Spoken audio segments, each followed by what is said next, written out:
जाएं और लाइक।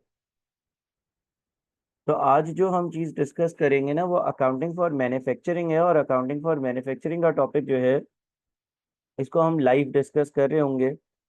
कुछ इसकी वो वाली बातें या वो वाले एंगल्स भी देखेंगे जो आपने जो है वो शायद कवर ना करें।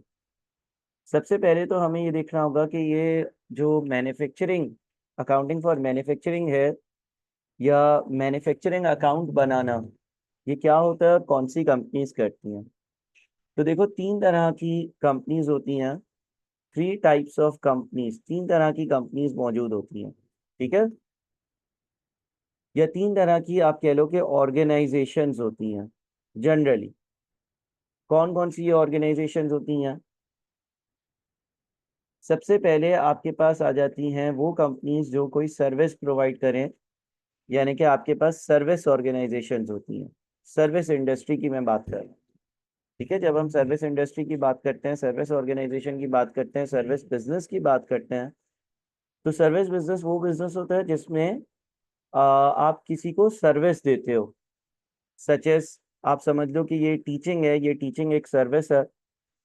और एक टाइप ऑफ बिजनेस एक्टिविटी या बिजनेसेस को बाय एक्टिविटी अगर क्लासिफाई किया जाए तो बाय एक्टिविटी आप उनको सर्विसेज में क्लासिफाई कर सकते हो। इनका जो प्रोडक्ट होता है वो इंटेंजिबल प्रोडक्ट होता है।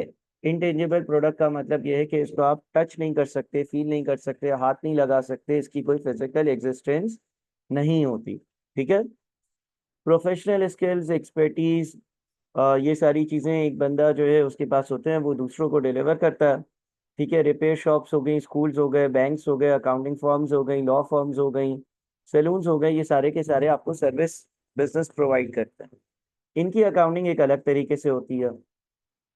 फिर आपके पास एक और कंपनीज आती हैं जो कहलाती हैं ट्रेडिंग बिजनेस। ट्रेडिंग बिजनेस करने वाली, ट्रेडिंग बिजनेस करने वाली कंपनी क्या करती हैं? बाइंग एंड सेलिंग, यानी कि बनी बनाई चीजें खरीदी और बनी बनाई चीजें जो है वो आगे बेच दी। और इनका जो मुनाफा या प्रॉफिट होता है वो इस तरह से होता है कि वो जो चीजें कहीं से खरीदते हैं उस पर एक अपना सर्टेन प्रॉफिट मार्जिन जो है उसको ऐड करते हैं और फिर वो आगे बेच देते हैं। ठीक है जी। तीसरी जो कंपनीज होती हैं जो आज हमें डिस्कस करनी है वो है मैन्युफैक्चरिंग बिजनेस। मैन्युफैक्चरिंग बिजनेस क्या करता है? मैन्युफैक्चरिंग बिजनेस जो है वो रॉ मटेरियल परचेज करता है। रॉ मटेरियल परचेज कर कर और उस पर कुछ खर्चे इनकर करता है। इन खर्चों को हम कन्वर्जन कॉस्ट भी कहते हैं, और कन्वर्जन कॉस्ट इनकर कर कर वो इससे फिनिश्ड गुड्स या फिनिश्ड प्रोडक्ट बनाता है। ठीक है। अच्छा, कन्वर्जन कॉस्ट जो है वो कौन से खर्चे हैं? हर वो खर्चा हर वो खर्चा कन्वर्जन कॉस्ट में आएगा। हर वो खर्चा कन्वर्जन कॉस्ट में आएगा जो आपके रॉ मटेरियल को फिनिश गुड्स में कन्वर्ट करेगा। हर वो खर्चा कन्वर्जन कॉस्ट में आएगा जो आपके रॉ मटेरियल को फिनिश गुड्स में कन्वर्ट करेगा। कन्वर्जन कॉस्ट की एग्जांपल ले लेते हैं। कन्वर्जन कॉस्ट में क्या क्या आएगा? लेबर का खर्चा आ सकता है। जाहिर है, जब मैं रॉ मटेरियल परचेज करूंगा और उसको किसी फिनिश गुड्स की शक्ल दूंगा तो मुझे मजदूर यानी कि लेबर चाहिए होंगे जो मुझसे वेजेस एंड सैलरीज डिमांड करेंगे। इसके अलावा कुछ ओवरहेड्स होंगे। ओवरहेड्स क्या क्या हो सकते हैं? इलेक्ट्रिसिटी का खर्चा, ठीक है, रेंट का खर्चा, डेप्रीसिएशन, हीटिंग एंड लाइटिंग, इस तरह के सारे खर्चे जो है वो आपके ओवरहेड्स कहलाते हैं। सो रॉ मटेरियल की cost plus conversion cost add कर कर, ये सारे खर्चे कर कर आप जो चीज़ बनाते हो वो आपकी फिनिश गुड्स कहलाती है, और वो फिनिश गुड्स आप मार्केट में बेच रहे होते हो। ठीक है। तो आज हमें जिस स्पेसिफिक बिजनेस को पढ़ना है ना वो हमारे मैन्युफैक्चरिंग बिजनेस है, यानी कि तीसरी वाली कैटेगरी है। अब जब हम मैन्युफैक्चरिंग बिजनेस को पढ़ते हैं तो मैन्युफैक्चरिंग बिजनेस को पढ़ने से पहले हमें उसके कुछ खर्चे हैं वो पता होने चाहिए। देखिए, जब हम मैन्युफैक्चरिंग बिजनेस की अकाउंटिंग करेंगे ना तो मैन्युफैक्चरिंग बिजनेस की अकाउंटिंग में एक तो वो एंगल होगा कि जिसमें उसने रॉ मटेरियल खरीदा और रॉ मटेरियल से फिनिश गुड्स बनाया, और रॉ मटेरियल से फिनिश गुड्स बनाने के लिए उसने मुख्तलिफ खर्चे करे और फिर उस फिनिश गुड्स को बेचना होगा। हम एक मैन्युफैक्चरिंग बिजनेस के लिए एक अकाउंट बनाते हैं जिसको हम कहते हैं मैन्युफैक्चरिंग अकाउंट। मैन्युफैक्चरिंग अकाउंट जो है वो एक तरह से हिसाब किताब होता है। किस चीज़ का हिसाब किताब होता है? ये हिसाब किताब होता है कि आपने रॉ मटेरियल खरीदा, रॉ मटेरियल पर आपने कन्वर्जन कॉस्ट लगाई, कन्वर्जन कॉस्ट लगाकर कुछ चीज़ें मुकम्मल करी जो कि फिनिश गुड्स में चली गई, उनकी कितनी कॉस्ट पड़ी, यानी कि आपको फिनिश गुड्स जो है वो कितने के पड़े। यहाँ से आपको कॉस्ट ऑफ गुड्स मैन्युफैक्चर्ड की वैल्यू हासिल होती है, यानी कि जो गुड्स आपने बनाए, जो गुड्स आपने मैन्युफैक्चर करे वो आपको कितने रुपए के पड़े, ये कहलाता है मैन्युफैक्चरिंग अकाउंट। ठीक है ना, मैन्युफैक्चरिंग अकाउंट कहलाता है। सही है जी। तो एक मैन्युफैक्चरिंग कंपनी एक चीज बनाती है जिसको हम कहते हैं मैन्युफैक्चरिंग अकाउंट। मैन्युफैक्चरिंग अकाउंट इस चीज का हिसाब किताब होता है कि जो रॉ मटेरियल हमने खरीदा और उस पर खर्चे लगाए तो हमने जो फिनिश गुड्स बनाए वो टोटल कितने के बने। दूसरा इसका आपके पास स्टेटमेंट, दूसरी चीज जो बनती है वो आपका स्टेटमेंट ऑफ कॉम्प्रिहेंसिव इनकम वाला एरिया होता है, यानी कि आप जो है वो अपने बिजनेस की मेन इनकम कैलकुलेट करते हो और उसमें आप ट्रेडिंग अकाउंट और दूसरे ऑपरेटिंग और जो भी आपके एक्सपेंसेस होते हैं उनकी अकाउंटिंग करते हो। एक छोटी सी एक सिंपल सी एक एग्जांपल ले लेते हैं। लेट्स से एक कंपनी है और वो कार्स मैन्युफैक्चर करती है और कार्स मैन्युफैक्चर कर कर उसको जो है ना वो सेल करती है। ठीक है, दो काम करती है, गाड़ी बनाती भी है और फिर उस गाड़ी को बेचती भी है। कार्स को मैन्युफैक्चर करना ये एक काम हो गया और गाड़ियों को बेचना ये दूसरा काम हो गया। लेट्स से इसकी एक फैक्ट्री है, फैक्ट्री पर गाड़ियां जो है वो प्रिपेयर होती हैं। फैक्ट्री पर क्या होता है, फैक्ट्री पर आपके पास जो है वो प्रोडक्शन ऑफ कार्स है, प्रोडक्शन ऑफ कार्स। और दूसरा इसका शोरूम है, दूसरा इसका शोरूम है। शोरूम क्या होता है, शोरूम वो जगह होती है जहां से ये गाड़ियां बिकेंगी, यानी कि यहाँ पर प्रोडक्शन ऑफ कार्स नहीं होगी बल्कि सेलिंग ऑफ कार्स होगी। सो जो फैक्ट्री होगी उसकी अकाउंटिंग करने के लिए हम मैन्युफैक्चरिंग अकाउंट बनाएंगे। ठीक है, जो फैक्ट्री है उसकी अकाउंटिंग करने के लिए हम मैन्युफैक्चरिंग अकाउंट बनाएंगे जिसमें हम ये हिसाब किताब लिखेंगे कि भाई कितना खर्चा लगा, क्या हुआ क्या नहीं हुआ। और जो शोरूम होगा ना, जो शोरूम होगा उसका उसके लिए हम statement of profit and loss या स्टेटमेंट ऑफ कॉम्प्रिहेंसिव इनकम बनाएंगे, यानी कि जो आपको गाड़ियां बेचने से जो मुनाफा हुआ, जब आपने बना ली उसके बाद बेचने वाले जो एंगल है उसको अगर हम देखें ना तो उसके हिसाब से हम ये अकाउंट दूसरा बना रहे होंगे। ठीक है जी। तो इस तरह से हम अब जो है वो अपनी जो अकाउंटिंग है ना वो कर रहे होंगे। सही है। अच्छा, अब हम देख लेते हैं कि भाई हम एक स्पेसिफिक किसी कंपनी का मैन्युफैक्चरिंग अकाउंट बनाकर देखते हैं कि वो किस तरह का नजर आएगा और फिर हम उसमें कुछ लगने वाले जो खर्चे हैं ना उसकी भी बात करेंगे। टोटल 6 तरह के खर्चे होते हैं। मैं अगर ब्रीफली देखूं तो एक खर्चा होता है डायरेक्ट मटेरियल, उसके बाद एक और होता है डायरेक्ट लेबर, उसके बाद आपके पास डायरेक्ट एक्सपेंसेस आते हैं। डायरेक्ट मटेरियल, डायरेक्ट लेबर और direct expenses, direct material, direct labour और डायरेक्ट एक्सपेंसेस को अगर हम ऐड कर देते हैं तो जो वैल्यू बनती है वो कहलाती है प्राइम कॉस्ट। उसके बाद 3 और हमारे खर्चे हैं, इनडायरेक्ट मटेरियल, इनडायरेक्ट लेबर और इनडायरेक्ट एक्सपेंस। इन तीनों को अगर हम ऐड करते हैं ना तो ओवरहेड्स का अमाउंट बनता है। सो हमारे पास direct material, direct labour, direct expenses को ऐड करते हैं तो प्राइम कॉस्ट बन जाती है। इनडायरेक्ट मटेरियल, इनडायरेक्ट लेबर और इनडायरेक्ट एक्सपेंसेस को अगर हम ऐड करते हैं ना तो हमारे पास ओवरहेड्स बन जाते हैं।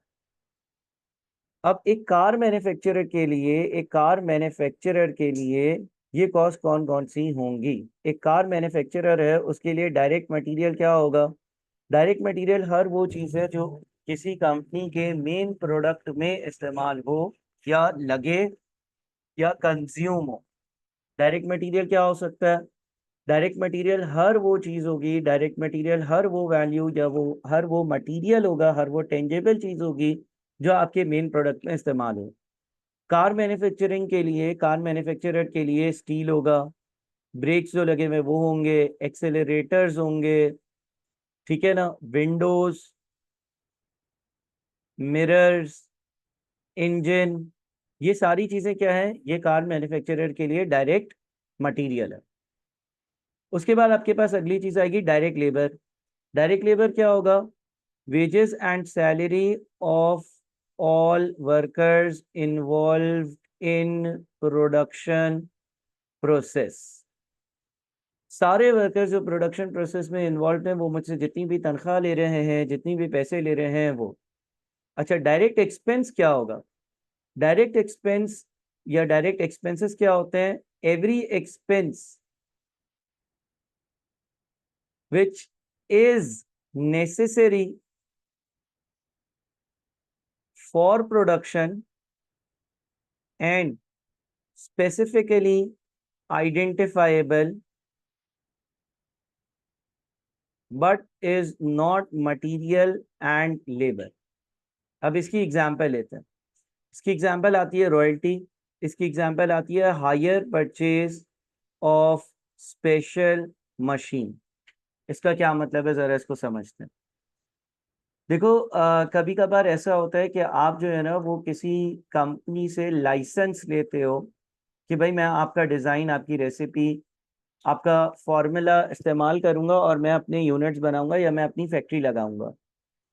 तो जिसका वो डिज़ाइन होता है, जिसका वो फॉर्मूला होता है, वो आपसे एक फ़ीस चार्ज करता है, फ्रेंचाइज फीस, रॉयल्टी फीस, मुख्तलिफ तरीके होते हैं कि भाई तुम मेरा नाम यूज़ कर रहे हो, मेरा ब्रांड यूज़ कर रहे हो, मेरा फॉर्मूला यूज़ कर रहे हो, मेरा डिज़ाइन यूज़ कर रहे हो, तो मैं तुमसे जो है वो XYZ अमाउंट चार्ज करूंगा या इतने मैं तुमसे पैसे लूंगा इस बात के कि तुम मेरा नाम यूज़ कर रहे हो।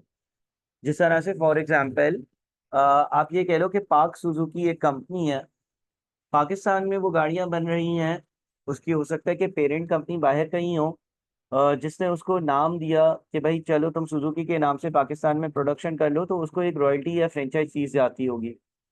जिस तरह से मैकडोनल्ड्स है, मैकडोनल्ड्स यहाँ पर लोग खाते हैं, लेकिन उसके अगेंस्ट मैकडोनल्ड्स के जो ओनर्स हैं, जो लोकल ओनर्स हैं, वो एक रॉयल्टी या एक फीस पे करते होंगे कि भाई हम जो है वो आपका जो है वो नाम यूज़ कर रहे हैं या आपकी रेसिपी यूज़ कर रहे हैं या आपसे जो है वो हम जो है वो क्या कहते हैं आपके फर्नीचर को कॉपी कर रहे हैं कि कैसा बना हुआ होगा और सारी चीज़ें हैं।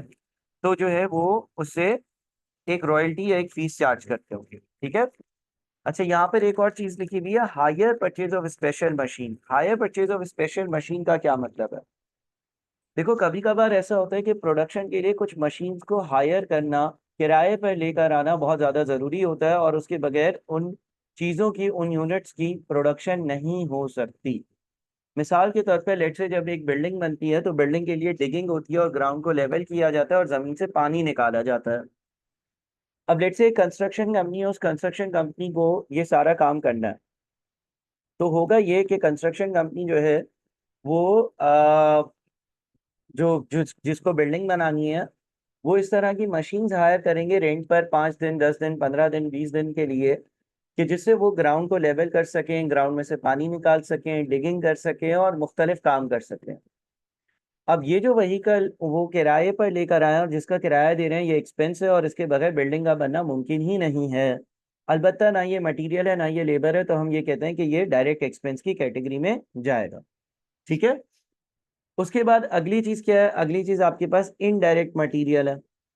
इनडायरेक्ट मटेरियल हर वो मटेरियल होता है जो फैक्ट्री में कंज्यूम हो रहा है, फैक्ट्री में कंज्यूम हो रहा है but not used in main product, या दूसरा केस ये है, और covers insignificant value of total cost of material. या तो वो फैक्ट्री में इस्तेमाल हो कोई मटेरियल लेकिन वो प्रोडक्ट में इस्तेमाल ना हो रहा हो। अगर वो प्रोडक्ट में इस्तेमाल हो रहा है तो उसकी कॉस्ट जो है वो बिल्कुल इनसिग्निफिकेंट सी कॉस्ट हो। मिसाल के तौर पर एक फैक्ट्री है और उस फैक्ट्री में आप जो है वो लेट से कोई तुम कह रहे हो कि ज़मीन की सफाई के लिए फिनाइल यूज़ हो रहा है, वॉशरूम में हाथ धोने के लिए लेबर के साबुन यूज़ हो रहा है, कोई जो है वो ऐसा मटेरियल जो किसी मशीन में लगता है, कोई स्पेयर पार्ट है जो किसी मटेरियल मशीन में लगता है, अलबत्ता मेरे मेन प्रोडक्ट में नहीं लगता। मैं गाड़ी बनाता हूँ, गाड़ी बनाने वाली जो मशीन्स है उसमें कोई मटेरियल लग रहा है ऐसा, जो इनडायरेक्टली कंज्यूम तो हो रहा है, मेरा खर्चा तो है, अलबत्ता मेरे मेन प्रोडक्ट में नहीं लग रहा। इसी तरह से पैकेजिंग मटेरियल भी कभी कभी इस कैटेगरी में आ सकता है अगर उसकी कॉस्ट इनसिग्निफिकेंट हो। मिसाल के तौर पर 10,000 रुपए की कोई चीज़ बनी और उसमें जो है वो सिर्फ और सिर्फ 1 रुपए या 2 रुपए की कोई पैकिंग मटेरियल जो है वो इस्तेमाल हुआ, तो हम ये कहेंगे कि जो पैकिंग मटेरियल की कॉस्ट है वो पैकिंग मटेरियल की कॉस्ट एक इनसिग्निफिकेंट कॉस्ट है। या इसको यूँ समझ लो, लेट से आपने एक टेबल बनाया, एक आपने टेबल मैन्युफैक्चर करा, उसमें वुड लगी 4,500 रुपए की, उसको बेचने के लिए आपने जो है ना उस पर 5 रुपए की पॉलिश करी। अब ये 5 रुपए की पॉलिश क्या है, ये टेबल में ही लग रही है, अलबत्ता क्या है, बिल्कुल ही इनसिग्निफिकेंट सा खर्चा है, तो हम कहेंगे ये इनडायरेक्ट मटेरियल है। इनडायरेक्ट लेबर कौन होता है? इनडायरेक्ट लेबर कोई भी ऐसा लेबर होता है जो प्रोडक्शन में डायरेक्टली इन्वॉल्व ना हो। मिसाल के तौर पर लेट से कोई सिक्योरिटी गार्ड है, अब सिक्योरिटी गार्ड प्रोडक्शन नहीं कर रहा, तो हम कहेंगे कि ये इनडायरेक्ट लेबर है, क्योंकि फैक्ट्री का मालिक इसको भी तनख्वाह तो दे रहा है, अलबत्ता ये प्रोडक्शन में डायरेक्टली इन्वॉल्व नहीं है। मिसाल के तौर पे कोई कुक है किसी फैक्ट्री में और वो खाना पकाकर लोगों को देता है, मिसाल के तौर पे कोई जैनिटर है जो सफाई करता है, तो ये सारे इनडायरेक्ट लेबर वाले लोग हैं। ठीक है। अच्छा, अभी हम फैक्ट्री से रेलिवेंट अकाउंटिंग कर रहे हैं। ये जो अकाउंटेंट वाली बात आई है ना, देखो हमने ये पढ़ा ना कि एक मैन्युफैक्चरिंग बिजनेस के दो हिस्से होते हैं। एक वो जगह होती है जहाँ पर चीज़ों की प्रोडक्शन हो रही होती है, और एक showroom, sales department, admin department होता है। आमतौर पर जो अकाउंटेंट की सैलरी होती है, एचआर डिपार्टमेंट होता है, लॉ डिपार्टमेंट होता है, टैक्स डिपार्टमेंट होता है, वो ऑपरेशन से रेलेवेंट होता है। अभी हम अकाउंटिंग कर रहे हैं प्योरली फैक्ट्री की, जहाँ पर चीज़ें बन रही हैं, तैयार हो रही हैं। तो वो अकाउंटेंट की जो सैलरी होती है वो सेलिंग, एडमिनिस्ट्रेशन, ओवरहेड्स की साइड पर आती है, यहाँ पर नहीं आती। इनडायरेक्ट लेबर में फैक्ट्री सुपरवाइजर आ सकता है। फैक्ट्री सुपरवाइजर का मतलब एक ऐसा बंदा जो प्रोडक्शन में डायरेक्टली इन्वॉल्व नहीं है, अलबत्ता चीज़ों को सुपरवाइज करता है, मैनेज करता है कि सारे वर्कर्स ठीक से काम कर रहे हैं या नहीं। फिर आ जाता है आपके पास इनडायरेक्ट एक्सपेंस। इनडायरेक्ट एक्सपेंस में हर वो खर्चा आएगा जो ऊपर वाली 5 कैटेगरीज में नहीं आ सकता। एक तरह से यह आपका बैलेंसिंग फिगर है। इसमें इलेक्ट्रिसिटी आ सकती है, इसमें रेंट आ सकता है, इसमें हीटिंग का खर्चा आ सकता है, लाइटिंग का खर्चा आ सकता है, इसमें आपके पास इस तरह के मुख्तलिफ खर्चे आ सकते हैं। तो कार मैन्युफैक्चरिंग की फैक्ट्री में जितने भी खर्चे होंगे, पहले तो उनकी 6 कैटेगरीज होंगी। 6 में से पहली 3 कैटेगरीज का सम प्राइम कॉस्ट कहलाएगा, और आखिरी जो 3 कैटेगरीज होंगी, इन तीनों का सम जो है वो ओवरहेड्स कहलाएगा। अब लेट से मैं आपको ये कह देता हूँ कि भाई एक कार मैन्युफैक्चरिंग कंपनी का एक सिंपल सा जो अकाउंट हो सकता है वो कैसा होगा। लेट से डायरेक्ट मटेरियल लगा 100 रुपये, ठीक है जी। डायरेक्ट लेबर लगा 50 रुपये, डायरेक्ट एक्सपेंसेस इनकर हुए, डायरेक्ट एक्सपेंसेस इनकर हुए 20 रुपये। इन तीनों का टोटल क्या कहलाएगा? इन तीनों का टोटल जो है ना वो प्राइम कॉस्ट कहलाएगा। तो हमने जो है वो इन तीनों को ऐड किया। इन तीनों को जब हम ऐड कर रहे हैं तो ये बन रहा है 170। 170 की वैल्यू हमारी कहलाएगी प्राइम कॉस्ट। ठीक है जी। अच्छा, प्राइम कॉस्ट में फिर क्या ऐड होगा? ओवरहेड्स ऐड हो जाएंगे। ओवरहेड्स में क्या क्या आ सकता है? इनडायरेक्ट लेबर आ सकता है, इनडायरेक्ट मटीरियल आ सकता है, इनडायरेक्ट एक्सपेंसेस आ सकते हैं। अच्छा, इनडायरेक्ट एक्सपेंसेस में क्या क्या आ सकता है? इलेक्ट्रिसिटी की वैल्यू आ सकती है, हीट की वैल्यू आ सकती है, डेप्रिसिएशन की वैल्यू आ सकती है, और बहुत सारे दूसरे खर्चे आ सकते हैं। लेट से ये 20 रुपये, 10 रुपये, और ये 5, 15, 10, इस तरह से मैं कुछ ऐसे ही वैल्यूज जो है वो ऐड कर देता हूँ। इन सबको ऐड किया, मेरे पास जो ओवरहेड्स आ रहे हैं, मेरे जो टोटल ओवरहेड्स आ रहे हैं वो ओवरहेड्स है 60। ठीक है जी, 60 के मेरे ओवरहेड्स आ रहे हैं। अच्छा, टोटल कॉस्ट इनकर्ड कितनी है? टोटल कॉस्ट इनकर्ड हमारे पास, अगर हम इन दोनों का एडिशन करें, इन दोनों का एडिशन करें तो वो बनती है 230 रुपये। ठीक है जी। क्या यहाँ तक बात समझ में आ रही है कि 230 रुपये जो है ना वो टोटल कॉस्ट इनकर हुई है, टोटल कॉस्ट लगी है। सही है जी। अच्छा, अब 230, एक काम करता हूँ मैं, थोड़ा सा इसको चेंज करता हूँ, क्योंकि मुझे एक और कॉन्सेप्ट साथ में सिखा लेना चाहिए। मैं यहाँ पर जो है ना वो ₹10 बढ़ाकर इसको भी 15 कर देता हूँ, 240 कर देता हूँ। टोटल कॉस्ट इनकर्ड का मतलब ये है कि लेट से ये साल जो भी था 2020, 2021, 2022, 2023, 2024 जो भी साल था उसमें फैक्ट्री में इतने खर्चे लगे, फैक्ट्री में ये खर्चे हुए। ठीक है। अच्छा, अब बहुत सारी बार ऐसा होता है कि जब फैक्ट्री में खर्चे होते हैं ना, तो ये 240 रुपए के खर्चे थे वे, लेकिन इसमें जो है ना, एज्यूम कर लो अब ये मेरी एजम्पशन है कुछ कॉन्सेप्ट सिखाने के लिए। Assume that 1.5 cars were ready at the end of year, और लेट से ये जो साल है हमारा ये साल है 2024 का साल। साल 2024 में ये सारे खर्चे लगाए, ये सारे खर्चे लगाकर, ये सारे खर्चे लगाकर 1.5 गाड़ियां बनी। भाई जरूरी नहीं है प्रैक्टिकली कि साल के एंड में कोई चीज आपने जो शुरू करी थी बनाना वो मुकम्मल हुई हो। ऐसा भी हो सकता है कि मुकम्मल हुई हो, और ऐसा भी हो सकता है कि कुछ चीजें आधी अधूरी मुकम्मल हो। तो मैं ये कहना चाह रहा हूँ कि 240 के खर्चे में 240 के खर्चा कर कर 1.5 गाड़ियां बनी है, 1.5। इसका मतलब जो कॉस्ट पर कार है वो कितनी है, जो कॉस्ट पर कार है वो कितनी है। अगर 240 के खर्चे में 1.5 गाड़ियां बनी हैं, एक तो पूरी बन गई, उसमें इंजन भी लग गया, शीशे भी लग गए, ब्रेक भी लग गया, जो जो चीज़ें लगनी थी लग गई, उसका पेंट भी हो गया, उसका इंजन भी इंस्टॉल हो गया, उसको जो है वो चेसिस भी लग गया, सारी चीज़ें हो गई। एक गाड़ी ऐसी थी जो आधी कंप्लीट हुई थी, आधी अगले साल में यानी कि 2025 जब शुरू होगा तब लेबर आकर उसको कंप्लीट करेंगे। अभी वो आधी फिनिश हुई है, आधी मुकम्मल नहीं हुई है, और मैं एज्यूम कर रहा हूँ कि कॉस्ट इवनली लगती है, यानी कि अगर कोई गाड़ी आधी मुकम्मल है तो उस पर आधा खर्चा आज तक हुआ। तो इसका मतलब ये हो गया कि 240 में कितनी गाड़ियां बनी हैं, 240 में 1.5 गाड़ियां बनी हैं, तो 240 की अगर 1.5 गाड़ियां तो एक गाड़ी बनने में टोटल खर्चा कितना लगता है, 160। ऐसा ही है क्या, यहाँ तक बात समझ में आती है। अब देखें, हम करते ही हैं, हम बोलते हैं कि भाई 240 का खर्चा लगाकर 1.5 गाड़ियां बनी हैं, इसमें से कितनी शोरूम जा सकती हैं बिकने के लिए। क्या मैं शोरूम 1.5 गाड़ियां भेज सकता हूँ, 1.5 कार शोरूम भेज सकता हूँ बेचने के लिए, हाँ या नहीं। नहीं बेच सकता। कितनी बेच सकता हूँ, कितनी बेच सकता हूँ, सिर्फ एक भेज सकता हूँ।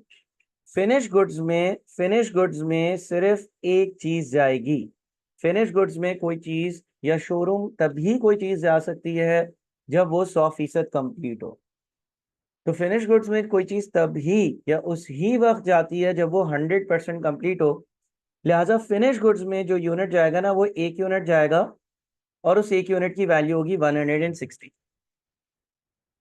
जो एक यूनिट आधा कंप्लीट है, एक गाड़ी आधी कंप्लीट है, उसको हम कहते हैं क्लोजिंग वर्क इन प्रोसेस। तो हमारा इस सवाल के हिसाब से क्लोजिंग वर्क इन प्रोसेस जो होगा ना, वो एक यूनिट होगा जो कि आधा कंप्लीट है। ठीक है, मैं यहाँ पर 1 यूनिट लिख देता हूँ। एक चीज है, एक गाड़ी है जो आधी कंप्लीट है, और उस पर अभी तक 80 रुपए का खर्चा हुआ। हम क्या करते हैं, हम यहाँ से लेस कर देते हैं कोई भी अगर क्लोजिंग वर्क इन प्रोसेस होगा उसको, और क्लोजिंग वर्क इन प्रोसेस की जो अमाउंट है, जैसे कि आप सब ने खुद ही कैलकुलेट करी कि भाई एक पूरी गाड़ी बनने में 160 का खर्चा लगता है, तो आधी गाड़ी बनने में 80 रुपए का खर्चा लगा होगा। लिहाजा क्लोजिंग वर्क इन प्रोसेस जो है वो 80 होगा। और आपके पास कॉस्ट ऑफ गुड्स मैन्युफैक्चर्ड भी कह सकते हैं इसको, या transferred to finish goods. Cost of goods manufactured या ट्रांसफर्ड टू फिनिश गुड्स जो अमाउंट होगा वो होगा 160। ट्रांसफर टू फिनिश गुड्स या कॉस्ट ऑफ गुड्स मैन्युफैक्चर्ड का मतलब ये होता है कि वो चीज जो अब मुकम्मल तौर पर कंप्लीट हो गई है और बिकने के लिए तैयार है। ठीक है, इस तरह का आपके पास साल 2024 का टी अकाउंट नजर आएगा। क्या ये बात क्लियर है, कोई मसला तो नहीं है यहाँ तक। टी अकाउंट कह रहा हूँ, मैन्युफैक्चरिंग अकाउंट, साल 2024 का मैन्युफैक्चरिंग अकाउंट। अच्छा, इसका ट्रेडिंग अकाउंट कैसा नजर आएगा वो एक अलग बहस है, वो जब हम अपने सवालात कर रहे होंगे उसमें देख लेंगे, वो इतना मुश्किल नहीं है और दूसरे चैप्टर से भी लिंक है। ट्रेडिंग अकाउंट में सीधा सीधा यहाँ से जो चीज़ बनी है वो वहां पर बिकने के लिए जाएगी, लेकिन आज हम जो चीज़ डिस्कस कर रहे हैं वो हमारा मैन्युफैक्चरिंग अकाउंट है। अब लेट्स से साल 2025 आ गया, साल 2025 में भी कुछ खर्चे हुए। अगेन ये खर्चे इन्फ्लेशन की तरह वजह से इंक्रीज डिक्रीज हो सकते हैं। मैं सीधी सीधी सी एग्जांपल ले रहा हूँ, डायरेक्ट मटेरियल लिखता हूँ, डायरेक्ट लेबर लिखता हूँ, बल्कि एक काम करता हूँ ना, यही चीज कॉपी पेस्ट कर लेता हूँ। हमने तो सिर्फ और सिर्फ कॉन्सेप्ट समझना है ना, हमने तो सिर्फ और सिर्फ कॉन्सेप्ट समझना है। यहाँ तक आई होप कि आप लोगों को बात क्लियर होगी। ठीक है, लेट से 2025 में भी सेम काम हुआ। 100 रुपए का मटेरियल लगाया, 50 का लेबर लगाया, 20 रुपए के एक्सपेंसेस का खर्चा हुआ, 170 रुपए के प्राइम कॉस्ट के खर्चे हुए, 20, 10, 15 ये सारे खर्चे हुए, 70 के ये हुए। टोटल कॉस्ट इनकर्ड इस साल की भी 240 है। इस साल भी 240 रुपए का खर्चा हुआ है। इस साल भी 240 रुपए का ही खर्चा हुआ है। अब जरा गौर से मेरी बात सुनना। 240 का खर्चा इस साल हुआ। मुझे ये बताओ, मुझे ये बताओ कि कितनी गाड़ियां तैयार हो गई होंगी। एक गाड़ी 160 में तैयार होती है, तो 240 का खर्चा कितनी गाड़ियों के लिए लगना चाहिए?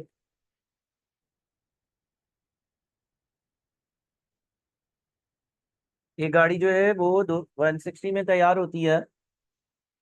इस साल आपने 240 का खर्चा लगाया।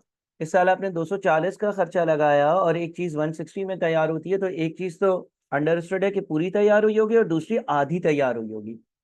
अब ये जो चीज आधी तैयार हुई है, ये कौन सी होगी? जरा यहाँ पर एक वर्किंग करते हैं। 2024 का साल था हमारे पास। सबसे पहले एग्री, 2024 में क्या हुआ कि एक कार हमने 100% कंप्लीट बना ली। एक कार हमने 100% कंप्लीट कर ली। और एक कार ऐसी थी, एक कार ऐसी थी जो पार्शियली कंप्लीट थी। याद है ना? 2024 के साल में एक गाड़ी हमने 100% कंप्लीट कर ली, और एक यूनिट या एक गाड़ी ऐसी थी जो पार्शियली यानी कि 50% कंप्लीट थी। ये 2024 में हुआ था। पहली चीज पर हमने 160 का खर्चा लगाया था, दूसरी चीज पर 80 का खर्चा लगाकर उसको आधा तैयार कर लिया था। अब जब 2025 वाला साल आएगा, जब अगला साल आएगा जो कि 2025 का साल होगा, तो 2025 के साल में क्या होगा? 2025 के साल में सबसे पहले मैं क्या करूंगा, अगर मैं एज्यूम करूं फर्स्ट इन फर्स्ट आउट या फीफो, या पहले जो चीज बनाता हूं उसको मुकम्मल करता हूं, तो सबसे पहले मैंने इस चीज को कंप्लीट करा होगा। मैंने ये सोचा होगा कि भाई एक चीज मैंने आधी कंप्लीट कर ली थी, 80 का खर्चा लगा चुका था पिछले साल, इस बार 80 का मजीद खर्चा लगाकर और इसको 100% कर लो कंप्लीट। एग्री? क्या ये बात समझ में आती है? यानी कि जो चीज पिछले साल 50% कंप्लीट थी, उसको 100% कंप्लीशन की तरफ ले जाओ, उसको तैयार कर दो। इस साल मैंने ये यूनिट तैयार कर लिया और इसको 100% मुकम्मल कर लिया। ठीक है, ये कौन सा वाला यूनिट है? ये वाला यूनिट है जो पिछले साल से आया था। आधा काम उस पर पिछले साल हो चुका था और 80 का खर्चा लग चुका था। आधा काम इस साल किया और 80 का खर्चा लगाकर और उसको 100% कंप्लीट कर लिया। दूसरा जो हमारे पास यूनिट था, दूसरा जो यूनिट था उसको मैंने इसी साल 100% कंप्लीट करा। दूसरा जो यूनिट था, ये जो यूनिट नंबर 2 है, इसको मैंने 100% कंप्लीट करा है। किस साल? इस ही साल कंप्लीट करा है और इस पे 160 का खर्चा लगा, ये चीज तैयार हो गई। ठीक है जी।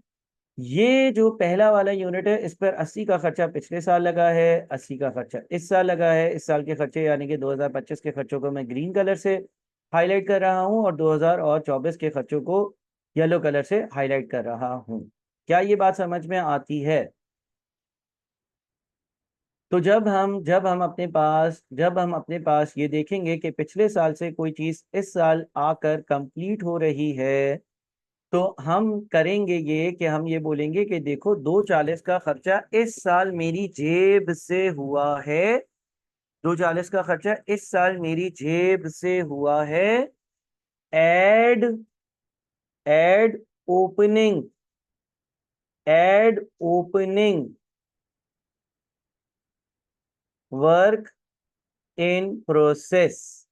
ओपनिंग वर्क इन प्रोसेस कितना होगा? 80 होगा। सर ये 80 कहाँ से आएगा? देखो पिछले साल का क्लोजिंग WIP इस साल का ओपनिंग WIP होगा। इस बात को जरा आप समझिएगा कि पिछले साल का जो क्लोजिंग WIP था वो इस साल का ओपनिंग WIP था। पिछले साल मैंने माइनस क्यों किया था? माइनस करने की लॉजिक ये थी कि मुझे वो अमाउंट कैलकुलेट करनी थी जो फिनिश गुड्स में जा रही है। खर्चा 240 का किया है, अलबत्ता 240 में एक चीज पूरी बनाई है और एक चीज आधी बनाई है। तो जो आधी बनाई है उसको अलहदा करो, अलग करो, ठीक है। जो चीज पूरी बनाई है उसकी वैल्यू ये आ गई, ये हमारे पास एक चीज तैयार हो गई है और फिनिश गुड्स में चली गई। इस साल मैंने 240 का खर्चा किया, अलबत्ता 240 में से एक वो चीज है जो पूरी इसी साल बनाई है, और एक वो चीज है जो मैंने कुछ हद तक या 50% पिछले साल कंप्लीट कर ली थी, और 50% मैं इस साल कंप्लीट कर रहा हूँ। ये जो 50% मैं इस साल कंप्लीट कर रहा हूँ, इसका खर्चा इसमें शामिल है। अलबत्ता मुझे तो टोटल फिनिश गुड्स में जो चीजें जाएंगी उनका खर्चा चाहिए, तो 80 का खर्चा मैंने पिछले साल करा था वो मैं यहाँ पे लिखूंगा, और अब मैं इन दोनों को ऐड कर दूंगा।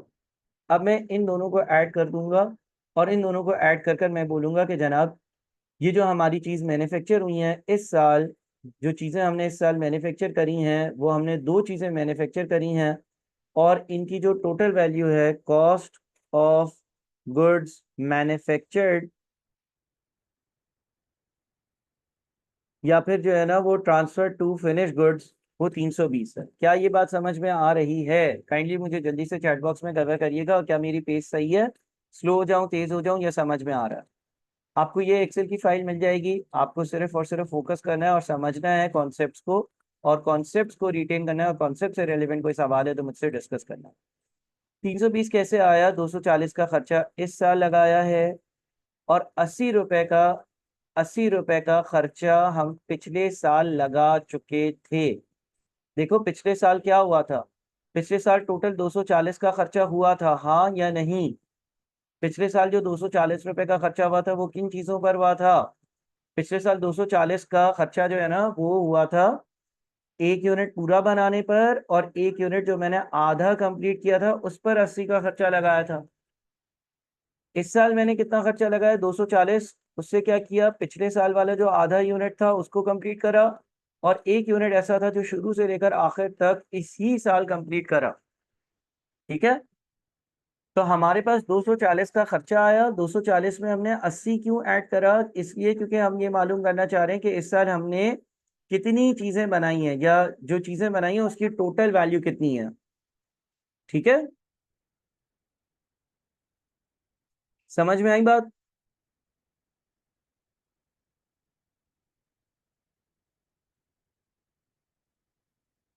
ठीक है। तो हुआ ये कि यहाँ पर हमारे पास 2025 में दो चीजें पूरी कंप्लीट हो गई। देखो अभी हम प्रॉफिट एंड लॉस अकाउंट नहीं बना रहे हैं, अभी हम सिर्फ और सिर्फ मैन्युफैक्चरिंग अकाउंट बना रहे हैं। मैन्युफैक्चरिंग अकाउंट हमें ये बता देता है कि जो चीज़ें आपने मुकम्मल कंप्लीट करी हैं, या जो चीज़ें आपने फिनिश करी हैं, या जो चीज़ें फिनिश गुड्स में जा रही हैं, वो आपको कितने रुपए की पड़ी, ठीक है। मैन्युफैक्चरिंग अकाउंट का काम प्रॉफिट या लॉस कंपनी का कैलकुलेट करना नहीं है, बल्कि सिर्फ इतना बताना है कि आपने कितनी चीजें बनाई, और उन चीजों को बनाने के लिए आपका टोटल खर्चा कितना लगा है, बस। तो अभी हम प्रॉफिट या लॉस वाली बात नहीं करते हैं। पहले साल 160 जाएगा ट्रेडिंग अकाउंट में, अगर ये चीजें बिकेंगी तो प्रॉफिट होगा, नहीं बिकी होंगी तो शायद प्रॉफिट भी ना हो। और दूसरे साल के ट्रेडिंग अकाउंट में 320 रुपए जाएंगे in terms of manufacture cost of goods manufactured, ठीक है। अच्छा, इसका मतलब ये हो गया कि कभी भी हमारे पास अगर क्लोजिंग WIP होगा तो वो माइनस होगा, और अगर कोई भी ओपनिंग WIP होगा तो वो ऐड हो रहा होगा। यानी कि एक बेसिक सा मैं जो फॉर्मेट बना सकता हूँ वो ये है कि direct material, direct labour, direct expenses, इनको जब हम ऐड कर देंगे, जब हम डायरेक्ट मटेरियल, डायरेक्ट लेबर और डायरेक्ट एक्सपेंसेस को ऐड कर देंगे तो जो वैल्यू आएगी उसको हम प्राइम कॉस्ट कहेंगे, ठीक है। डायरेक्ट मटेरियल, डायरेक्ट लेबर और डायरेक्ट एक्सपेंसेस को जब हम ऐड कर देंगे तो इनको हम प्राइम कॉस्ट कहेंगे, ठीक है। अच्छा, इस प्राइम कॉस्ट में क्या होगा? इस प्राइम कॉस्ट में ओवरहेड्स ऐड होंगे। ओवरहेड्स मुख्तलिफ हो सकते हैं, electricity, rent, depreciation, indirect material, indirect labour, इन सबको जब हम ऐड कर देंगे, इन सबको जब हम ऐड कर देंगे तो इन सबको ऐड कर कर जो अमाउंट बनेगा उसको हम ओवरहेड्स कहेंगे, जब हम अपने पास ओवरहेड्स को और प्राइम कॉस्ट को ऐड कर देंगे तो cost incurred during the year आ जाएगी। Cost incurred during the year, जितना खर्चा हुआ इसमें हम ऐड कर देंगे ओपनिंग WIP, जिसकी लॉजिक हमने ऊपर डिस्कस करी। और अगर मेरे पास कोई क्लोजिंग WIP होगा तो हम उसको लेस कर देंगे। किसको लेस कर देंगे? क्लोजिंग WIP को हम लेस कर देंगे, माइनस कर देंगे। ऐसा करने से हमारे पास कॉस्ट ऑफ गुड्स मैन्युफैक्चर्ड या transfer to finish goods inventory आ जाएगा। कॉस्ट ऑफ गुड्स मैन्युफैक्चर्ड या transfer to finish goods inventory आ जाएगा। ये आपके पास मैन्युफैक्चरिंग अकाउंट का एक स्पेसिफिक, कह लो कि छोटा सा फॉर्मेट होगा। क्या यहाँ तक आप लोगों को बातें क्लियर हैं कि टाइप्स क्या हैं कॉस्ट की और किस तरह से हम जो है वो मैन्युफैक्चरिंग अकाउंट बनाते हैं? फिर उसमें हम प्रॉफिट ऐड कर और उसको आगे बेच सकते हैं। बेचना कैसे और उसकी अकाउंटिंग कैसे होगी, ये एक सेपरेट बात है जो हम डिस्कस करेंगे। अच्छा, अब कुछ हद तक हम जो है वो डबल एंट्रीज की तरफ आ जाते हैं। कभी कभी ऐसा हो सकता है कि इससे रेलेवेंट आपको एक टी अकाउंट बनाना हो। अब वो टी अकाउंट कैसा नजर आएगा, जरा उसको देख लेते हैं। अगर हम टी अकाउंट की बात करते हैं, लेट से कोई बोलता है कि भाई मैन्युफैक्चरिंग अकाउंट जो है ना उसका टी अकाउंट बनाओ। ठीक है जी, टी अकाउंट बनाओ। या WIP का टी अकाउंट बनाओ। WIP का, वर्क इन प्रोसेस का टी अकाउंट बनाओ। ठीक है जी। तो कभी कभार ऐसा हो सकता है कि आपको WIP का टी अकाउंट बनाना हो। अब वो टी अकाउंट कैसे बन रहा होगा? देखिए, अगर पहले साल का टी अकाउंट हम बनाते हैं तो हमारे पास डायरेक्ट मटेरियल 100 रुपये है, डायरेक्ट लेबर 50 रुपये है, 20 रुपये के डायरेक्ट एक्सपेंसेस हैं। हमारी जो डबल एंट्री पास होगी वो होगी WIP debit, direct material credit, WIP debit, direct labour credit, WIP debit, direct expense credit. फिलहाल हम WIP का या वर्क इन प्रोसेस का या मैन्युफैक्चरिंग का अकाउंट देखते हैं कि वो कैसे बनता है और पहले साल का देखते हैं। 100, 50 और 20 की वैल्यूज आ रही हैं। 100, 50 और 20। ठीक है जी। कभी भी कोई भी एक्सपेंस इनकर होगा तो WIP का अकाउंट जो है वो डेबिट हो रहा होगा। कभी भी कोई भी एक्सपेंस इनकर होगा तो WIP का अकाउंट डेबिट हो रहा होगा। तो आपने WIP के अकाउंट को यहाँ 100 से डेबिट किया। फिर आपके पास डायरेक्ट लेबर है 50 का, आपने उससे डेबिट किया। और डायरेक्ट एक्सपेंस है आपके पास 20 का, आपने उससे इसको डेबिट कर दिया। डायरेक्ट मटेरियल, डायरेक्ट लेबर और डायरेक्ट एक्सपेंसेस का जितना भी अमाउंट लगा था उससे आपने WIP के अकाउंट को डेबिट करा। अच्छा, ओवरहेड्स के लिए मैं सारी चीजें अलग अलग नहीं करता, सिर्फ ओवरहेड्स लिख लेता हूँ 70 के। तो आपने एक और एंट्री पास करनी है, WIP डेबिट 70। और ओवरहेड्स जो है ना उसका अकाउंट, ओवरहेड्स का अकाउंट जो है वो क्रेडिट, ओवर हेड्स का अकाउंट क्रेडिट 70। ये भी आपके पास WIP के अकाउंट में ही चला जाएगा। यहाँ पर गया आपके पास ओवरहेड्स और यहाँ पर आ गया अमाउंट 70। ये सारा खर्चा कर कर क्या हुआ था, ये सारा खर्चा करा 240 का। एक चीज 160 की तैयार हो गई और 80 की चीज क्लोजिंग WIP में। तो यहाँ पर इस अकाउंट में हम यहाँ पर फिनिश गुड्स लिखेंगे, 160 लिख देंगे। और एक चीज क्लोजिंग WIP में है, क्लोजिंग WIP वाली जो वैल्यू है वो 80 है। और इन दोनों को हम जब ऐड करेंगे तो हमारी डेबिट और क्रेडिट साइड्स बैलेंस हो रही होंगी। डेबिट साइड पर सारे के सारे आपके एक्सपेंसेस आ रहे हैं और क्रेडिट साइड पर वो एक्सपेंस कहाँ और किस जगह गए वो लिखा हुआ आ रहा है। जब कोई चीज फिनिश गुड्स में चली जाएगी तो फिनिश गुड्स की इन्वेंट्री डेबिट हो जाएगी और WIP का जो अकाउंट है वो क्रेडिट हो जाएगा। क्या ये बात समझ में आती है? ये मैंने साल 2024 का टी अकाउंट आप लोगों के साथ बनाया है। ये साल 2024 का टी अकाउंट है कि साल 2024 का टी अकाउंट कैसे नजर आएगा और उसकी रेलेवेंट डबल एंट्रीज कैसी नजर आएंगी। अच्छा, मैं इस चीज की बहस में नहीं जा रहा कि सर ये जो क्रेडिट वाई अकाउंट क्या है, ये क्रेडिट वाई अकाउंट क्या है, ये क्रेडिट वाई अकाउंट क्या है, ये क्रेडिट वाई अकाउंट क्या है। हम सिर्फ और सिर्फ WIP के अकाउंट का फॉर्मेट देख रहे हैं। ये भी एक तरह से मैन्युफैक्चरिंग अकाउंट ही है लेकिन टी अकाउंट की शक्ल में। यह आपका पहले साल हो गया यानी कि 2024 हो गया। फिर आ जाएगा आपके पास 2025 वाला साल। तो हम देखेंगे 2025 का अकाउंट कैसे बनेगा। अच्छा, ये याद रहे कि क्लोजिंग WIP की कभी भी डबल एंट्री नहीं होती। क्लोजिंग WIP की डबल एंट्री नहीं होती। वो बैलेंस है अकाउंट का, वो अकाउंट का बैलेंस है। ठीक है। कभी भी ब्रॉड डाउन कैरेट डाउन की बैलेंसेस की डबल एंट्री नहीं होती है। क्या यहाँ तक आप लोग साथ हो, समझ में आ रहा है? काइंडली मुझे पार्टिसिपेट कर कर बताओगे तो मैं मोटिवेटेड रहूंगा कि भाई कोई सुन रहा है मुझे और सब जिंदा है, मरा कोई नहीं है। ठीक है। तो आप लोगों को अल्लाह ताला ने सुनने की सलाहियत दी है, तो ज़रा कंफर्म कर दो भाई, सही है। अदरवाइज जो है वो कंप्यूटर के साथ बात करना बड़ा मुश्किल होता है ना। हाँ ठीक है। अच्छा, अब अगला साल आ गया। जब आपके पास 2025 का साल आएगा, 2025 का साल आएगा, तो होगा कुछ इस तरह से कि जो यहाँ का क्लोजिंग बैलेंस था, क्लोजिंग डब्ल्यूआईपी था, जो ये रिप्रेजेंट कर रहा था कि एक चीज पार्शियली कंप्लीट है, वो दूसरे साल का ओपनिंग डब्ल्यूआईपी बन जाएगा। तो ओपनिंग डब्ल्यूआईपी पिछले साल के टी अकाउंट से आएगा। ये इसी तरह से जिस तरह से balance carry down, balance brought down है। फिर इस साल खर्चे हुए डायरेक्ट मटेरियल का, डायरेक्ट लेबर का, डायरेक्ट एक्सपेंसेस का और ओवरहेड्स का खर्चा इस साल हुआ। वो खर्चे कितने हैं? 100 है, 50 है, 20 है, 70 है, सारे के सारे खर्चों का टोटल। अच्छा, अब क्या 320 इस साल के खर्चे हैं? क्या 320 रुपए इस साल के खर्चे हैं?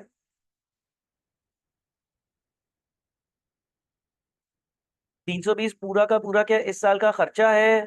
नहीं, 320 रुपए इस साल के खर्चे नहीं है।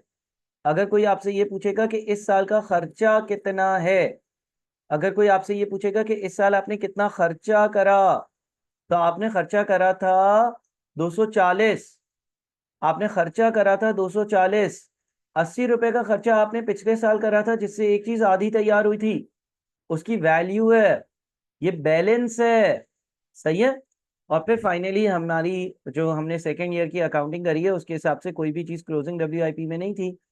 दो चीजें पूरी की पूरी तैयार हो गई और वो फिनिश गुड्स में चली गई, तो यहाँ पर 320 आएगा।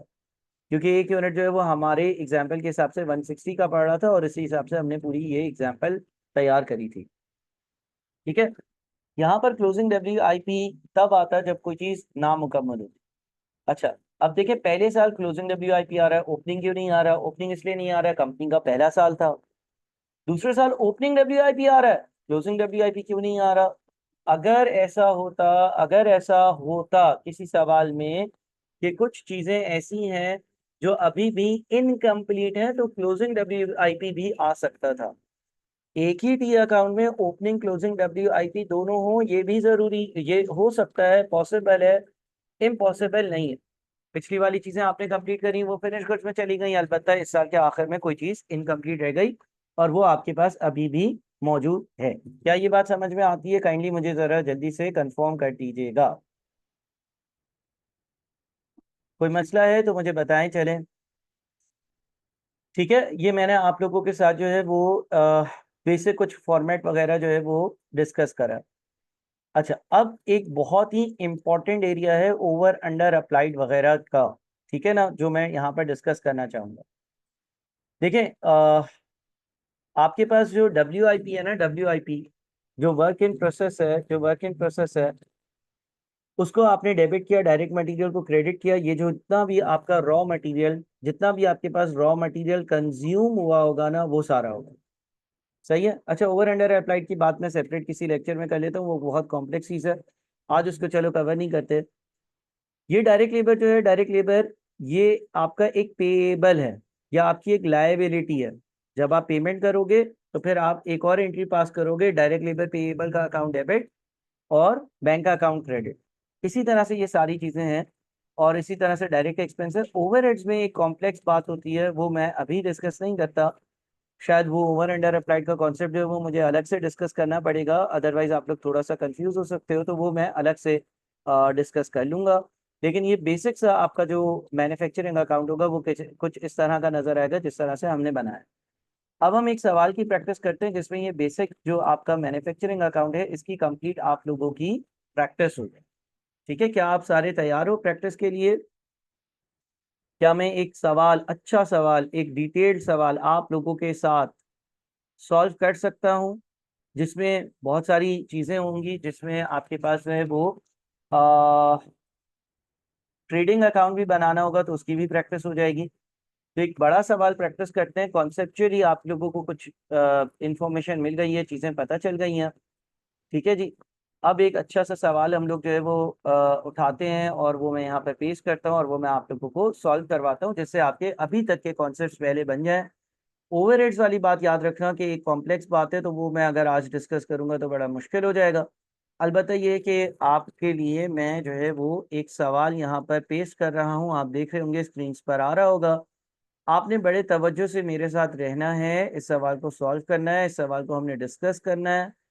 ऐसा सवाल आपके पेपर में आना बहुत मुश्किल है, क्योंकि इसमें सारी बातें इंक्लूड हो जाएंगी, लेकिन ये है कि हमारे इस सेशन में एक पर्पस हमारा फुलफिल हो जाएगा कि कोई अगर मैन्युफैक्चरिंग अकाउंट रिवाइज करना चाहता है तो आराम से जो है वो पूरा मैन्युफैक्चरिंग अकाउंट रिवाइज कर सकता है। अच्छा, ये जो मैंने आपको सवाल दिया ना, हमें लेट से इसमें हमारा इनकम स्टेटमेंट भी बनाना है और मैन्युफैक्चरिंग अकाउंट भी बनाना है। लेट से हमें दोनों चीज़ें जो है वो बनानी है। ठीक है जी, हम सवाल को रीड करते हैं और सॉल्व करना स्टार्ट करते हैं। क्या आप सब मेरे साथ हो? इस सवाल में बहुत सारे कुछ कॉन्सेप्ट ऐसे भी हो सकते हैं जो दूसरे किसी चैप्टर से लिंक्ड हो। एक बड़ा अच्छा और कॉम्प्रिहेंसिव सवाल है जिसमें बहुत सारे कॉन्सेप्ट टेस्ट हो रहे हैं। कुछ दूसरे कॉन्सेप्ट के चैप्टर्स भी होंगे, अगर किसी ने वो चैप्टर्स नहीं पढ़े तो कोई मसले की बात नहीं है। अकाउंटिंग में ऐसा होता है कि चीज़ें एक दूसरे के साथ लिंक्ड होती हैं, और अगर चीज़ें लिंक्ड होती हैं तो कभी कभार ये उलझन होती है कि भाई वो ये चीज़ हमें समझ नहीं आई, लेकिन over a period of time जब आप सारे लेक्चर्स कंप्लीट करते हो और सारा सिलेबस कंप्लीट करते हो तो चीज़ें समझ आ जाती हैं।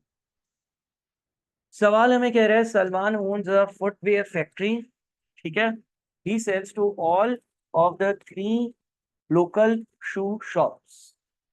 सलमान की जो है वो फुटवेयर की फैक्ट्री है और वो जो है वो कुछ लोकल शॉप्स है उनको शूज जो है वो सप्लाई करता है। Salman prepares his financial statements to 30th April each year.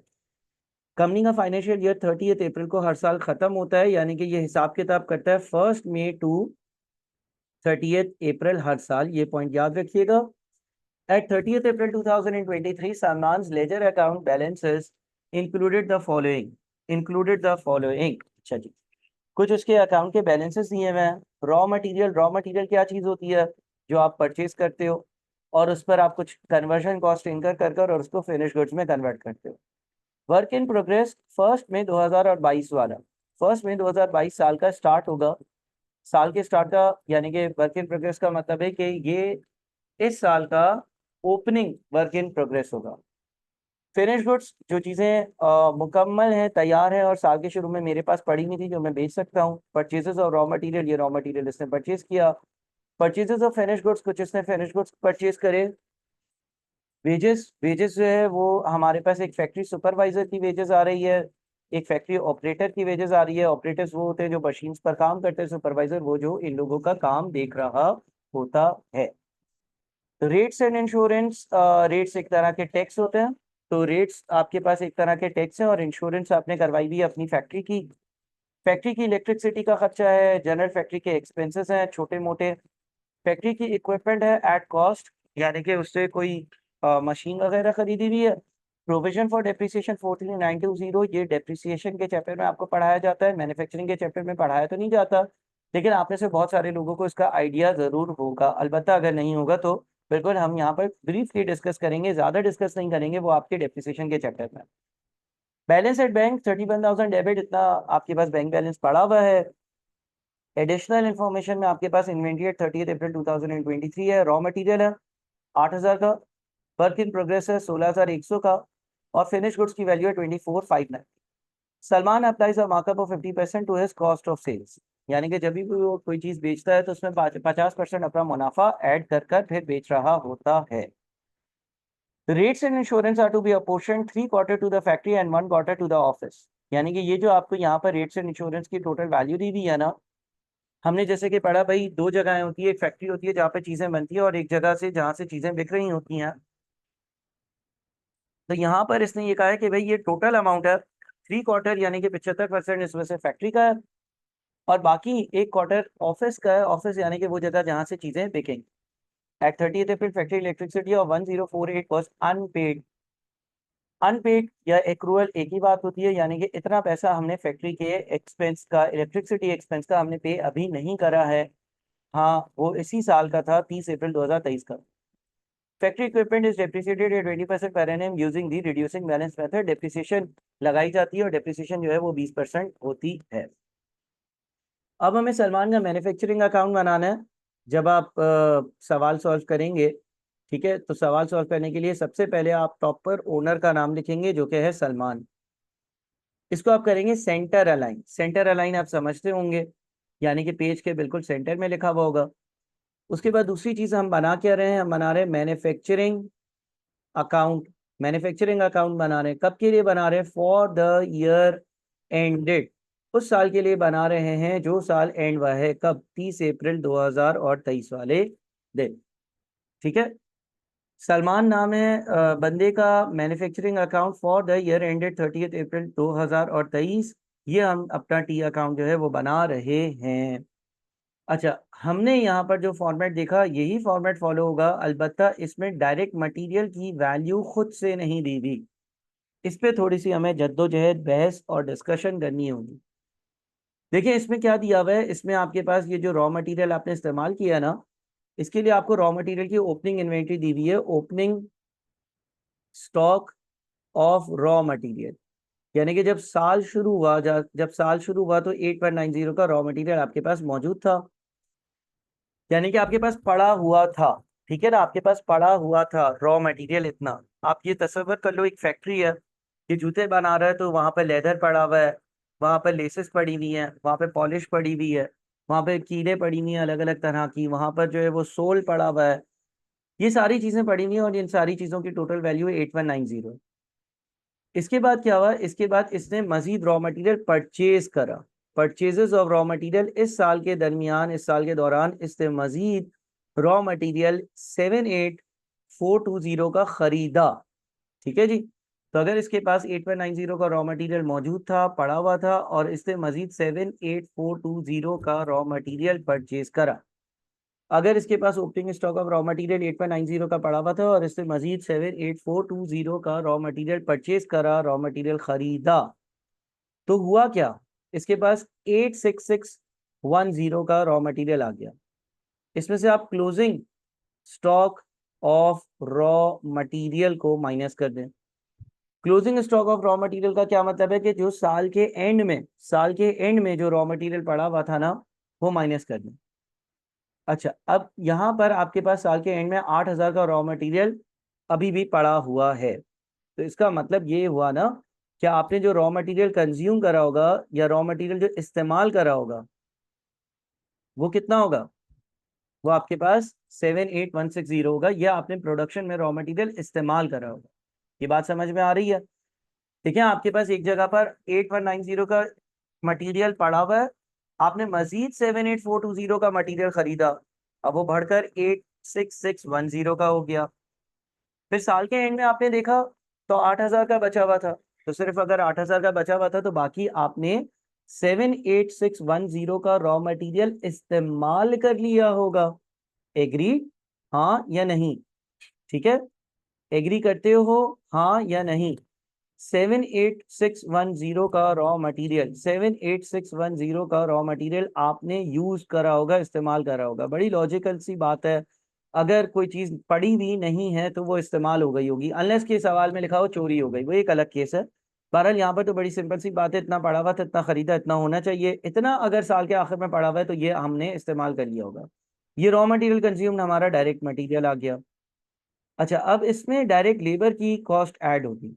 यहाँ पर इस सवाल में मुझे डायरेक्ट लेबर नजर आ रहा है, क्या फैक्ट्री सुपरवाइजर को हम डायरेक्ट लेबर में डालेंगे, हाँ या नहीं डालेंगे? हाँ या नहीं? क्या फैक्ट्री सुपरवाइजर का खर्चा डायरेक्ट लेबर में आएगा, हाँ या नहीं? फैक्ट्री सुपरवाइजर का खर्चा ओवरहेड्स में आता है, डायरेक्ट लेबर पे नहीं आता, क्योंकि वो प्रोडक्शन में डायरेक्टली इन्वॉल्व नहीं होता। यहाँ पर सिर्फ और सिर्फ आपके पास डायरेक्ट लेबर की जो कॉस्ट आएगी, वेजेस का नाम यहाँ पर यूज हुआ, हम भी वेजेस का नाम यूज कर लेते हैं, वो होगा आपके पास 52396 का अमाउंट, 52396 का अमाउंट होगा, ये आपके पास डायरेक्ट वेजेस का अमाउंट होगा। डायरेक्ट एक्सपेंस कोई सवाल में नजर नहीं आते हैं, लिहाजा हम अपनी प्राइम कॉस्ट पर आ गए। प्राइम कॉस्ट हमारी कितनी होगी? जो रॉ मटेरियल लगा है और जो आपकी वेजेस की कॉस्ट है। ठीक है जी। अच्छा, उसके बाद क्या होगा, उसके बाद इसमें ऐड हो जाएंगे तमाम ओवरहेड्स। अब जब हम ओवरहेड्स की बात करते हैं तो हमारे पास ये जो सुपरवाइजर की सैलरी है, वेजेस ऑफ फैक्ट्री सुपरवाइजर, ये भी इसमें आएगी। मैं शॉर्ट लिख रहा हूँ, मेरे पास जगह कम है, आप फुल लिखेंगे 27,500। ठीक है, इसके बाद क्या आएगा, इसके बाद आपके पास रेट्स एंड इंश्योरेंस भी आएगा। Rates and insurance, sir rates and insurance कितना आएगा, क्या पूरा आएगा? नहीं, उससे ये लिखा हुआ था कि rates in insurance are to be apportion 3/4 to the factory and 1/4 to the office, यानी कि इसमें से 75% फैक्ट्री का है और 25% ऑफिस का है। लिहाजा आप सिर्फ और सिर्फ 75% लोगे, यानी कि आप 17528 को मल्टीप्लाई कर दोगे 3/4 से। 3/4 से अगर हम मल्टीप्लाई करते हैं 17528 मल्टीप्लाइड बाई 3/4, तो ये बन जाता है 13146। उसके बाद आपके पास फैक्ट्री की इलेक्ट्रिसिटी होगी, फैक्ट्री इलेक्ट्रिसिटी। अच्छा, फैक्ट्री इलेक्ट्रिसिटी कितनी होगी?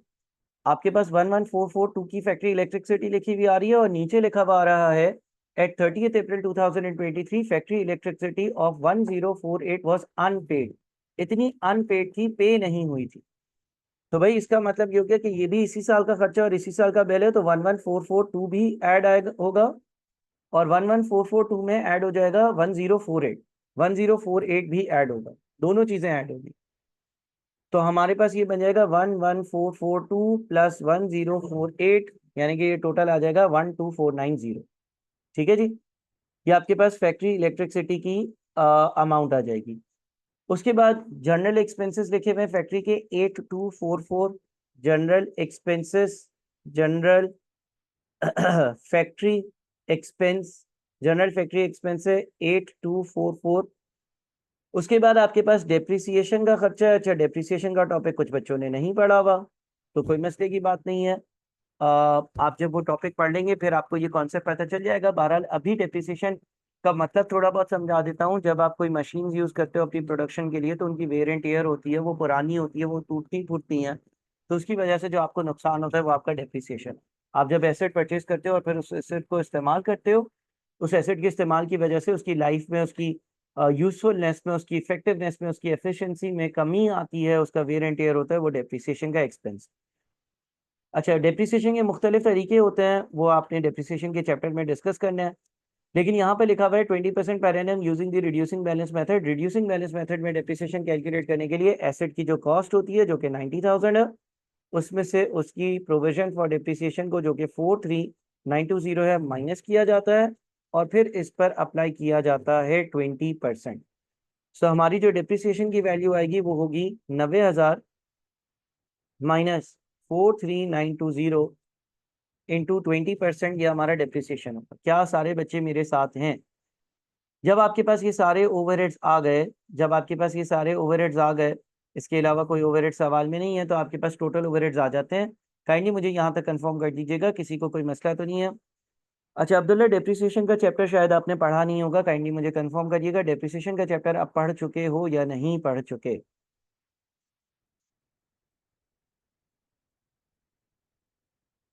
डेप्रिसिएशन पढ़ा है आपने, माशाल्लाह ज़बरदस्त। बेटा, डेप्रिसिएशन में रिड्यूसिंग बैलेंस मेथड में डेप्रिसिएशन कैसे कैलकुलेट करते थे? एसेट की कॉस्ट में से उसकी जितनी भी प्रोविजन फॉर डेप्रिसिएशन या एक्यूमुलेटेड डेप्रिसिएशन है वो माइनस करते थे और फिर 20% का रेट अप्लाई करते थे। ठीक है, ऐसे ही करते थे ना। मुझे आ, मतलब ये बहुत ही आसान वर्किंग है डेप्रिसिएशन के चैप्टर की। आपने, मुझे लगता है कि सारे लेक्चर डिप्रिसिएशन के कंप्लीट नहीं करे होंगे, स्मार्ट और एक्स्ट्रा लेक्चर्स, काइंडली उसको कंप्लीट करें, और अगर करें हैं तो आपकी तैयारी अप टू द मार्क नहीं है डिप्रिसिएशन के चैप्टर की। बहुत ही सिंपल सा कॉन्सेप्ट है रिड्यूसिंग बैलेंस मेथड में। आपने स्मार्ट और एक्स्ट्रा लेक्चर दोनों कंप्लीट करें अब्दुल्ला? काइंडली मुझे ये कंफर्म करिएगा।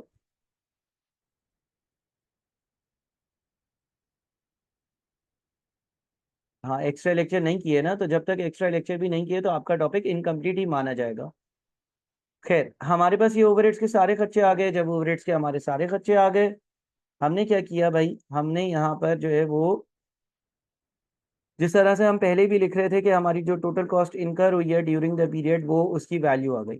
ठीक है ना, तो हमारे पास आ गया टोटल कॉस्ट इनकर्ड।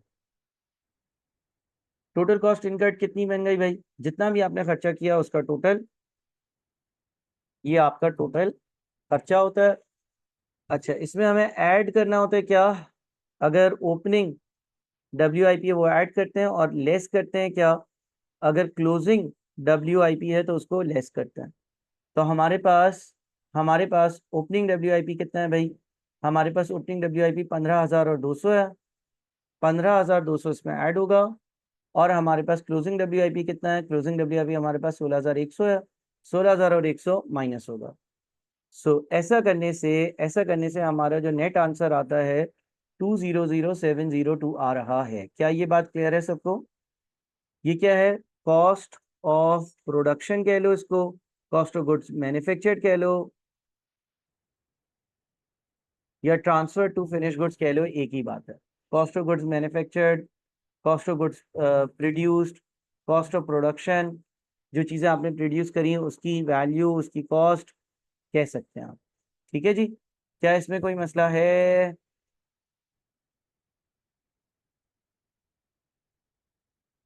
सही है। अच्छा, ये आपके पास जो है वो कहलाता है आपका मैन्युफैक्चरिंग अकाउंट, ये आपका कहलाता है मैन्युफैक्चरिंग अकाउंट। अच्छा, इसी तरह से इस सवाल का आपके पास जो है ना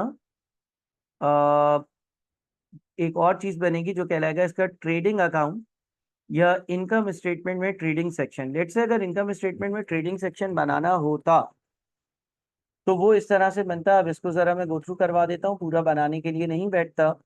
ठीक है जी। कॉस्ट ऑफ गुड्स मैन्युफैक्चर का मतलब है कि जो चीजें आपने प्रिपेयर करी, तैयार करी, बनाई, मैन्युफैक्चर करी। अब जितनी भी देखें, ये आपका मैन्युफैक्चरिंग अकाउंट कंप्लीट हो गया है। आपका मैन्युफैक्चरिंग अकाउंट जो है ना वो यहाँ पर था, ये आपका मैन्युफैक्चरिंग अकाउंट था। ये मैन्युफैक्चरिंग अकाउंट आपने कंप्लीट कर लिया है, ये मैन्युफैक्चरिंग अकाउंट आपने बना लिया है, मैन्युफैक्चरिंग अकाउंट आपने प्रिपेयर कर लिया है। वो कुछ इस तरह का नजर आ रहा है। ये एक ऐसी चीज थी जो हमें आज को सीखनी है। जब मैन्युफैक्चरिंग अकाउंट बन जाता है तो उसके बाद ट्रेडिंग अकाउंट बनता है। ट्रेडिंग अकाउंट या trading profit and loss account हमें ये बताता है कि कंपनी ने ट्रेडिंग की वजह से जो है वो कितना कमाया या क्या हुआ। ठीक है जी। अच्छा, अब आपके पास जो है ना वो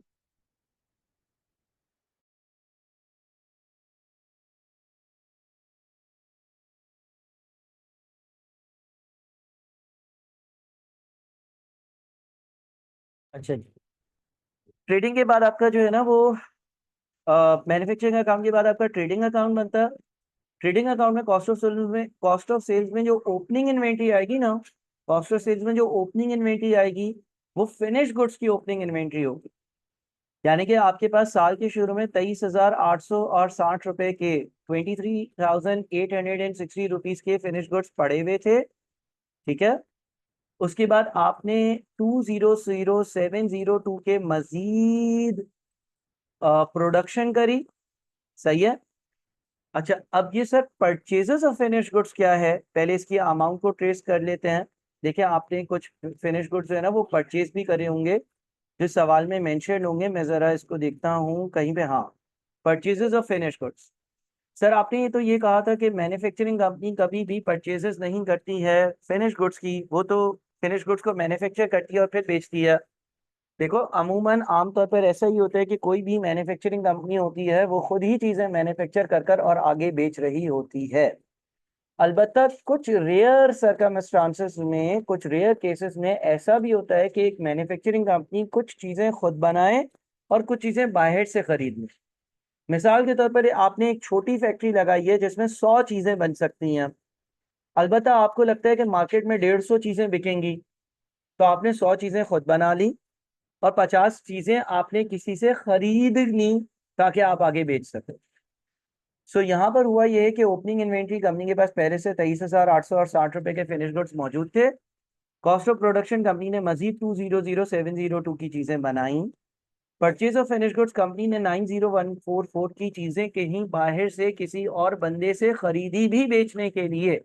क्यों? क्योंकि कंपनी को ये लग रहा था कि जितनी चीजें से खुद बनाई हैं उससे ज्यादा बिक जाएंगी। तो अगर जितनी मुझे लग रहा है उससे ज्यादा बिक जाएंगी तो जाहिर है कि मैं क्या करूंगा, मैं मजीद जो है वो बाहर से भी खरीदूंगा। और उसके बाद क्लोजिंग इन्वेंट्री जो मेरे पास बचा हुआ है साल के एंड में, जो कि आपको दिया हुआ है सवाल में, फिनिश गुड्स का क्लोजिंग 24,590। तो इसका मतलब ये हो गया कि आपने 290,116 वाले कॉस्ट की चीजें बेची हैं। अच्छा सर, सेल्स रेवेन्यू कहाँ से आया? देखिए, यहाँ पर एक और चीज पॉइंट 2 में लिखी हुई थी, Salman applies a markup of 50% to his cost of sales. यानी कि कोई भी चीज जब वो बेचता है तो 50% मुनाफा रखकर बेचता है। अब इससे जो चीजें बेची हैं उनकी कॉस्ट कितनी है? जो चीजें इसने बेची हैं, जो कॉस्ट ऑफ गुड्स सोल्ड जिसको हम कहते हैं या कॉस्ट ऑफ सेल्स कहते हैं, कॉस्ट ऑफ गुड्स सोल्ड या कॉस्ट ऑफ सेल्स जो है ना वो 290116 है। यानी कि जो चीजें मैंने बेची हैं, जो चीजें मैंने बेची हैं उनकी जो कॉस्ट है, जो चीजें मैंने बेची हैं उनकी जो कॉस्ट है वो 290116 है। लेकिन सवाल में ये लिखा हुआ है कि ये 50% का प्रॉफिट रखता है और फिर बेचता है। इसका मतलब ये हो गया कि ये बंदा इसका 50% प्रॉफिट भी रखता है, और जब ये इसको बेचता है ना, जब ये इसको बेचता है तो कितने में बेचता होगा? ये बेचता होगा इसको 435174 से। सो इस तरह से ये सेल्स रेवेन्यू की और ग्रॉस प्रॉफिट की वैल्यू आई है। अच्छा, अब सर क्या यहाँ पर ये क्या कंपनी का टोटल प्रॉफिट है? नहीं, यहाँ पर सिर्फ और सिर्फ आपके पास ग्रॉस प्रॉफिट बना हुआ है। ग्रॉस प्रॉफिट के बाद इधर ऐड होती हैं अदर इनकम्स। यानी कि अगर कंपनी ने कहीं और से कोई पैसा कमाया है, सच एस कहीं से डिस्काउंट रिसीव हुआ हो, ठीक है, या कोई चीज बेचकर गेन हुआ हो, gain on disposal of non current asset. यहाँ पर सिर्फ और सिर्फ ट्रेडिंग अकाउंट बना हुआ है, लेकिन ट्रेडिंग अकाउंट के नीचे अगर कोई और इनकम है, किसी और सोर्स से कोई इनकम आई है तो वो ऐड होती है। किसी और सोर्स से कोई इनकम आई होती है तो वो इनकम यहाँ पर ऐड हो रही होती है। ठीक है जी। और माइनस क्या होता है? कोई अगर आपके कोई खर्चे हैं तो वो माइनस भी होते हैं। किस तरह के खर्चे हो सकते हैं? उन खर्चों को हम बोलते क्या है? उन खर्चों को हम बोलते हैं ऑपरेटिंग एक्सपेंसेस। कैसे ऑपरेटिंग एक्सपेंसेस हो सकते हैं? ऑपरेटिंग एक्सपेंसेस हो सकते हैं जिस तरह से इंश्योरेंस, इलेक्ट्रिसिटी, अकाउंटेंट की सैलरी, एडमिन स्टाफ की सैलरी, सेल्स डिपार्टमेंट में जो वर्कर्स हैं उनका कमीशन। सर ये सारी चीजें तो हमने फैक्ट्री में भी तो लिखी थी, इलेक्ट्रिसिटी और इंश्योरेंस। देखो बेटा, ये बात याद रखो कि कुछ खर्चे ऐसे होते हैं जो दोनों जगह इनकर होते हैं, लेकिन आपको उसको ब्रेक करना होता है। देखो यहाँ पर जो ऑफिस होगा, ऑफिस में भी तो इलेक्ट्रिसिटी यानी कि बिजली इस्तेमाल हो रही होगी, और बिजली इस्तेमाल हो रही होगी तो बिजली का खर्चा भी होगा। तो यहाँ पर आपके पास जो मेन आपका इनकम स्टेटमेंट है वो उसमें ऑफिस से रेलेवेंट खर्चे आएंगे। यहाँ पर फैक्ट्री की इलेक्ट्रिसिटी नहीं आएगी, यहाँ पर फैक्ट्री की इलेक्ट्रिसिटी नहीं आएगी, यहाँ पर फैक्ट्री की इलेक्ट्रिसिटी नहीं आएगी। यहाँ पर जो इलेक्ट्रिसिटी का बिल आएगा वो आपके ऑफिस का बिल आ रहा होगा। ठीक है जी। क्लियर है भाई? यहाँ तक कोई मसला है किसी को तो मुझे बता दो। क्लियर है? कोई मसला है यहाँ तक तो मुझे बता दो।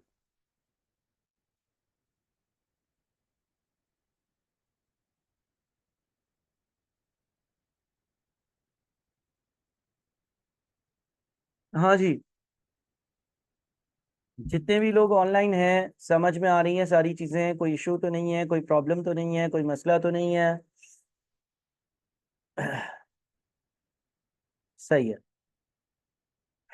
चलो अब हम कुछ देखते हैं कि क्वेश्चंस हम प्रैक्टिस कर सकें, कुछ एमसीक्यूज की प्रैक्टिस कर सकें। मैं आपसे 1 मिनट लूंगा और 1 मिनट में मैं ज़रा देखता हूँ कि कौन से एमसीक्यूज ऐसे हैं जो हम कर सकते हैं, अगर कोई हैं तो।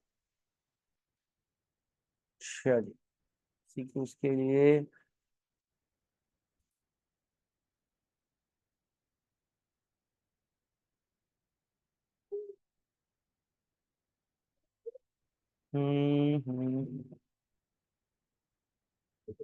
सही है, कुछ एमसीक्यूज मैं निकालता हूँ जिसको हम देखते हैं, जिसको हम प्रैक्टिस करते हैं, जिसको हम कंप्लीट करते हैं। और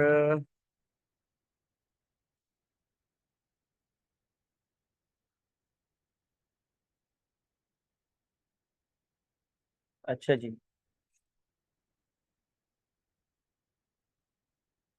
चलो जी स्टार्ट करते हैं। क्वेश्चन नंबर 1 करते हैं, क्वेश्चन नंबर 2 करते हैं। हमारे सामने मैंने आपकी स्क्रीन पर जो है ना कुछ क्वेश्चन पेस्ट कर रहा हूँ। क्वेश्चन नंबर 1 ट्राई करिएगा, क्वेश्चन नंबर 2 ट्राई करिएगा जो आपकी स्क्रीन पर आ रहा है। ठीक है, क्वेश्चन नंबर 1 ट्राई करें, क्वेश्चन नंबर 2 ट्राई करें। इसी तरह से क्वेश्चन 3, 4, 5 भी मैं पेस्ट करता हूँ साथ साथ। और क्वेश्चंस में थोड़े से पेस्ट कर लूँ। 1 ट्राई करें आप लोग भाई, 2 ट्राई करें, 3 ट्राई करें, 4 ट्राई करें, 5 ट्राई करें। 1 2 3 4 मैं यहाँ पर थोड़े से क्वेश्चंस प्रैक्टिस कर लूँ, सॉरी प्रैक्टिस बोल रहा हूँ, पेस्ट कर लूँ। 10 क्वेश्चंस पेस्ट कर लूँ, फिर हम एक एक कर कर इसको सॉल्व करना स्टार्ट कर देते हैं। ठीक है।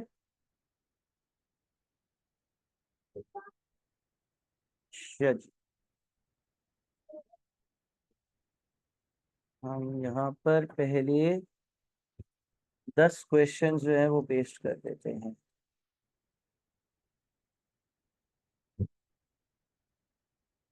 चलें जी, क्वेश्चन नंबर 1 से स्टार्ट करते हैं। पहला जो आप लोगों का एमसीक्यू है उससे हम स्टार्ट करते हैं। कोई मुझे बताएगा कि इस एमसीक्यू का आंसर क्या होगा। पहला सवाल आपसे पूछा जा रहा है, which of the following activity is related to manufacturing? Buying and selling goods, audit services by audit firm, selling goods on commission, process of conversion of raw material. 1 का आंसर डी होगा। ठीक है जी, डी होगा। Clear है सबको, कोई मसला नहीं होगा। ठीक है जी। The cost which can be directly attributable to a specific cost object is termed as, क्या होगा भाई? Direct cost. डायरेक्ट कॉस्ट क्या है? प्राइम कॉस्ट का दूसरा नाम है। Direct material, direct labour, direct expenses को ऐड करते हैं तो जो आंसर बनता है उसको हम प्राइम कॉस्ट कहते हैं। प्राइम कॉस्ट का दूसरा नाम डायरेक्ट कॉस्ट है। ठीक है जी। 3, which of the following equation best describes direct cost? इसमें से कौन सी इक्वेशन डायरेक्ट कॉस्ट को बेस्ट डिस्क्राइब करती है? Which of the following equation best describes direct cost? अच्छा जी, direct material, direct labour, direct expenses, D आ जाएगा। 4 है, which of the following is true about conversion cost? Conversion cost के बारे में कौन सी बात सच है? हर वो खर्चा जो रॉ मटेरियल को फिनिश गुड्स में कन्वर्ट करे। देखिए, एक डायरेक्ट मटेरियल का खर्चा है, एक डायरेक्ट लेबर का खर्चा है, एक डायरेक्ट एक्सपेंस का खर्चा है। इन तीनों का एडिशन प्राइम कॉस्ट। एक इनडायरेक्ट मटेरियल का खर्चा है, एक इनडायरेक्ट लेबर का खर्चा है, एक इनडायरेक्ट एक्सपेंस का खर्चा है।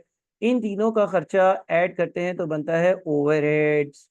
ये एक आपके पास कैटेगरी है। दूसरी कैटेगरी ये है कि हम डायरेक्ट मटेरियल एक जगह पे लिखें,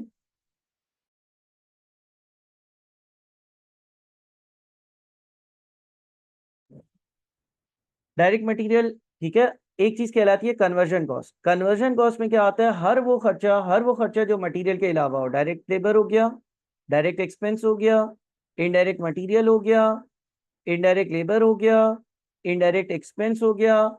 ये सारे खर्चे आपके कन्वर्जन कॉस्ट भी कहलाते हैं। तो आपका जो आंसर होगा सही 4 का क्या बनेगा भाई? 4 का सही आंसर क्या बनेगा? सी बनेगा या बी बनेगा? बी बनेगा। बी क्यों बनेगा? क्योंकि कन्वर्जन कॉस्ट में मटेरियल शामिल नहीं है। कन्वर्जन कॉस्ट में मटेरियल का खर्चा शामिल नहीं है। कन्वर्जन कॉस्ट में मटेरियल, रॉ मटेरियल का खर्चा शामिल नहीं है।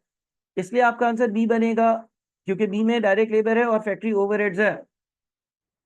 कन्वर्जन कॉस्ट हर वो खर्चा है जो मटेरियल, रॉ मटेरियल के खर्चे के अलावा है, डायरेक्ट मटेरियल के खर्चे के अलावा है। ये बात समझो। फिर आ रहा है total production cost includes the following. जो टोटल प्रोडक्शन कॉस्ट होती है उसमें क्या क्या आता है? डायरेक्ट मटेरियल आता है, बिल्कुल। Depreciation of factory plant, factory पर कोई प्लांट है और उसकी डेप्रिसिएशन है, वो ओवरहेड्स में आती है तो वो भी आ जाता है। फाइनेंस डायरेक्टर की कोई सैलरी है, फाइनेंस डायरेक्टर फैक्ट्री के से रेलेवेंट नहीं है, वो एडमिन, सेलिंग, डिस्ट्रीब्यूशन वगैरह या ऑपरेटिंग एक्सपेंसेस के जो खर्चे उसमें आएगा। सुपरवाइजर सैलरी, कोई सुपरवाइजर काम करता है तो उसके खर्चे, यानी कि इसका answer A, B and D होगा। 6 में लिखा हुआ है an entity manufactures product A and its data for production of batch of 500 unit is given below. ये 500 यूनिट्स बनाने का खर्चा है। Material, labour, production overheads. What is the prime cost of product A per unit? Prime cost में overheads नहीं आएंगे, तो total prime cost कितनी होगी? टोटल प्राइम कॉस्ट जो है वो 72,500 और 86,600 को ऐड कर कर आएगी। यूनिट्स कितने बने? यूनिट्स आपके पास 500 बने, तो आपकी जो पर यूनिट कॉस्ट होगी वो क्या आएगी? Per unit cost 159,100 divided by 500 यानी कि 318.20 आ रही होगी। क्या ये बात क्लियर है प्यारे बच्चों? जल्दी से कंफर्म करें ताकि हम तेजी से आगे बढ़कर मैक्सिमम सवालात को प्रैक्टिस कर सकें। सही है जी। 7वां सवाल, budgeted cost of production of 100 units of product are is given below. Direct material, direct labor, variable production overheads, fixed production overheads, variable conversion cost per unit of product are will be. अच्छा, दो तरह के खर्चे होते हैं, एक होते हैं वेरिएबल। वेरिएबल कॉस्ट क्या होती है? जो यूनिट्स के साथ वेरी करती रहे, चेंज करती रहे। मिसाल के तौर पर डायरेक्ट मटेरियल का खर्चा वेरिएबल है या फिक्स्ड है? डायरेक्ट मटेरियल का खर्चा क्या होता है? वेरिएबल कॉस्ट होती है। क्यों? देखो, जितनी ज्यादा चीजें बनाऊंगा उतना ये खर्चा बढ़ता रहेगा, तो हम कहेंगे कि ये वेरिएबल कॉस्ट है। मिसाल के तौर पे मैं एक टेबल बनाता हूँ, टेबल में 2 किलो लकड़ी लगती है, 1 किलो लकड़ी 100 रुपए की आती है, इसका मतलब एक टेबल में 200 रुपए की लकड़ी लगती है। 2 टेबल बनाऊंगा तो 400 की लगेगी, 3 टेबल बनाऊंगा तो 600 की लगेगी, और 4 टेबल्स बनाऊंगा तो 800 रुपए की लकड़ी लगेगी। क्या ये बात समझ में आती है? वेरिएबल कॉस्ट वो कॉस्ट होती है जो वेरी करती रहे, जो चेंज करती रहे जितने ज्यादा यूनिट्स बनाऊं उतनी इंक्रीज होती रहे। वेरिएबल कॉस्ट वो कॉस्ट होती है जो जितने ज्यादा यूनिट्स बनाऊं उतनी इंक्रीज होती रहे।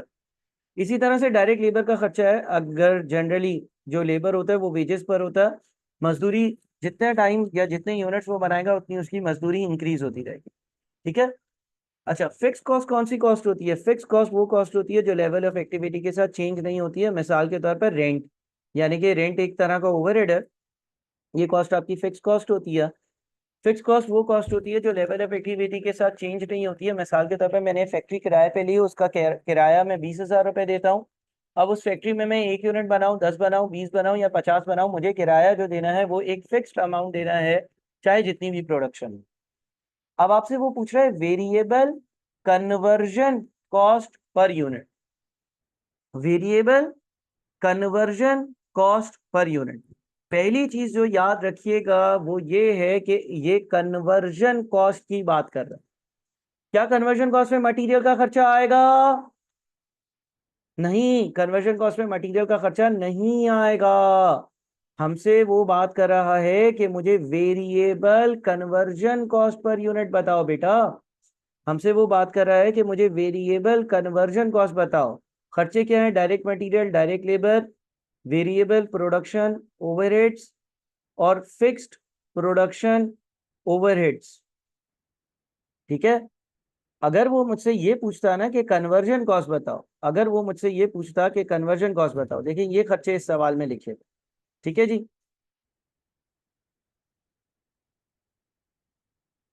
डायरेक्ट मटेरियल का जो खर्चा है ना वो वेरिएबल कॉस्ट है। डायरेक्ट लेबर का जो खर्चा है वो वेरिएबल वेरिएबल कन्वर्जन कॉस्ट है। वेरिएबल प्रोडक्शन ओवरहेड्स का खर्चा वेरिएबल कन्वर्जन कॉस्ट है।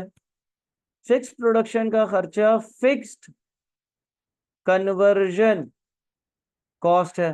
तो उससे हमसे वेरिएबल कन्वर्जन कॉस्ट के बारे में बोला है, यह लिहाजा 16,400 और प्राइम कॉस्ट का 50%।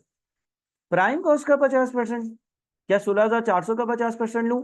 नहीं, 16,400 का 50% ना ले आप 23,500 प्लस 16,400 इन दोनों को ऐड करके फिर इसका 50% ले।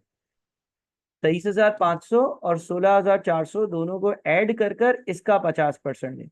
क्यों? क्योंकि उसने बोला है कि जो आपकी वेरिएबल प्रोडक्शन ओवरहेड्स की कॉस्ट है वो प्राइम कॉस्ट का 50% है। जब कोई प्राइम कॉस्ट बोलता है तो प्राइम कॉस्ट में मटेरियल की कॉस्ट भी शामिल हो जाती है। तो आपने इन दोनों को ऐड कर कर और इसका 50% लिया, ये 19,950 बनता है।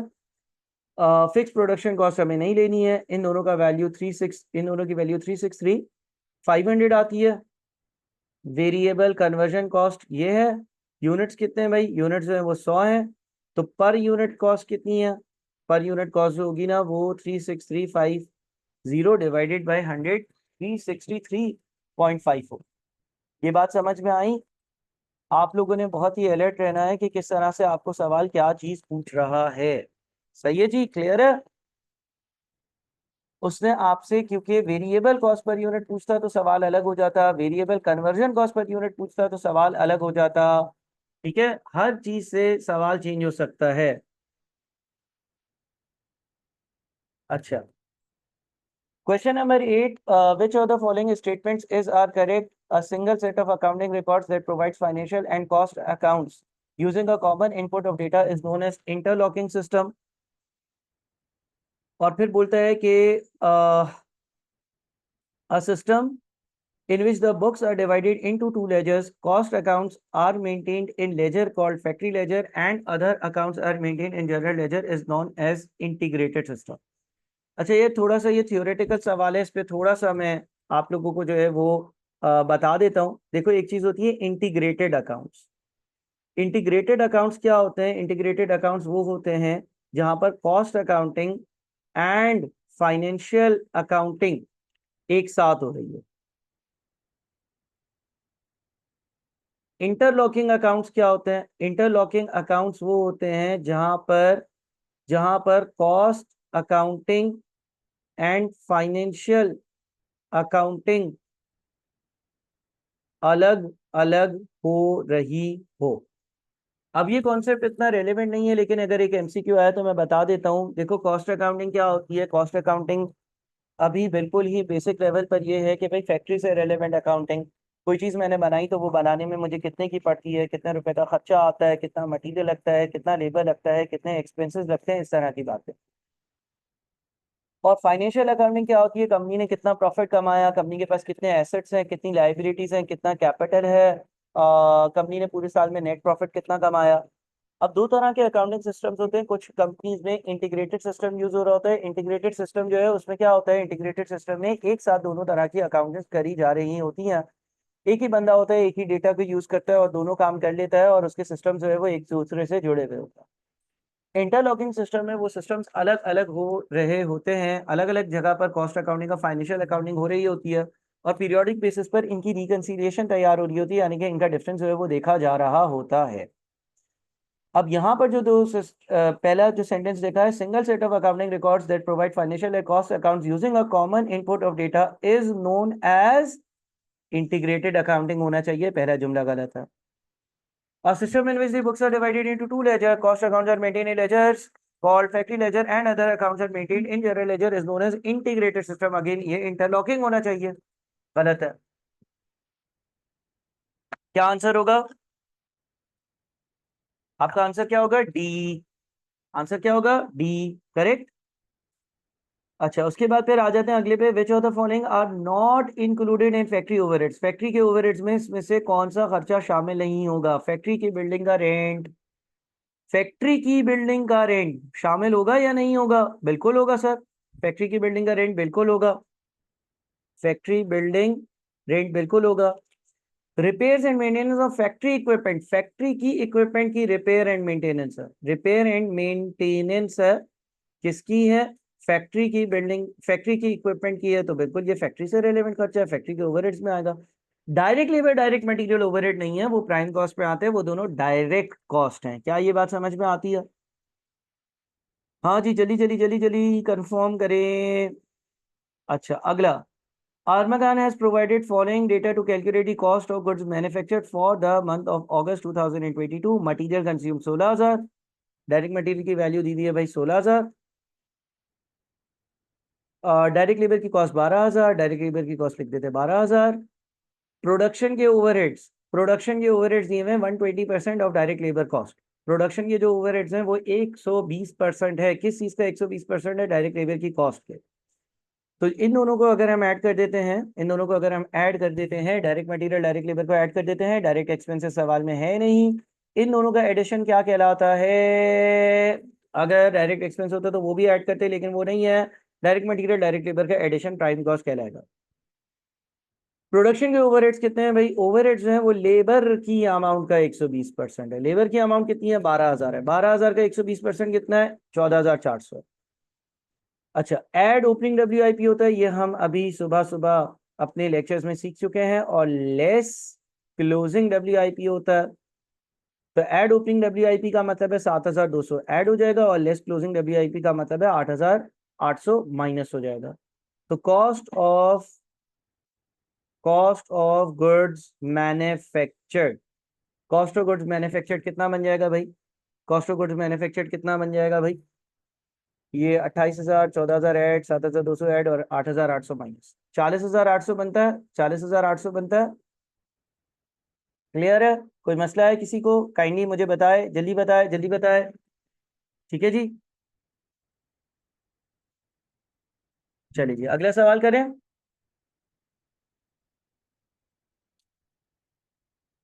अच्छा जी, क्वेश्चन नंबर 11 पर आते हैं। 12 देखते हैं, 11 देखते हैं, 12 देखते हैं।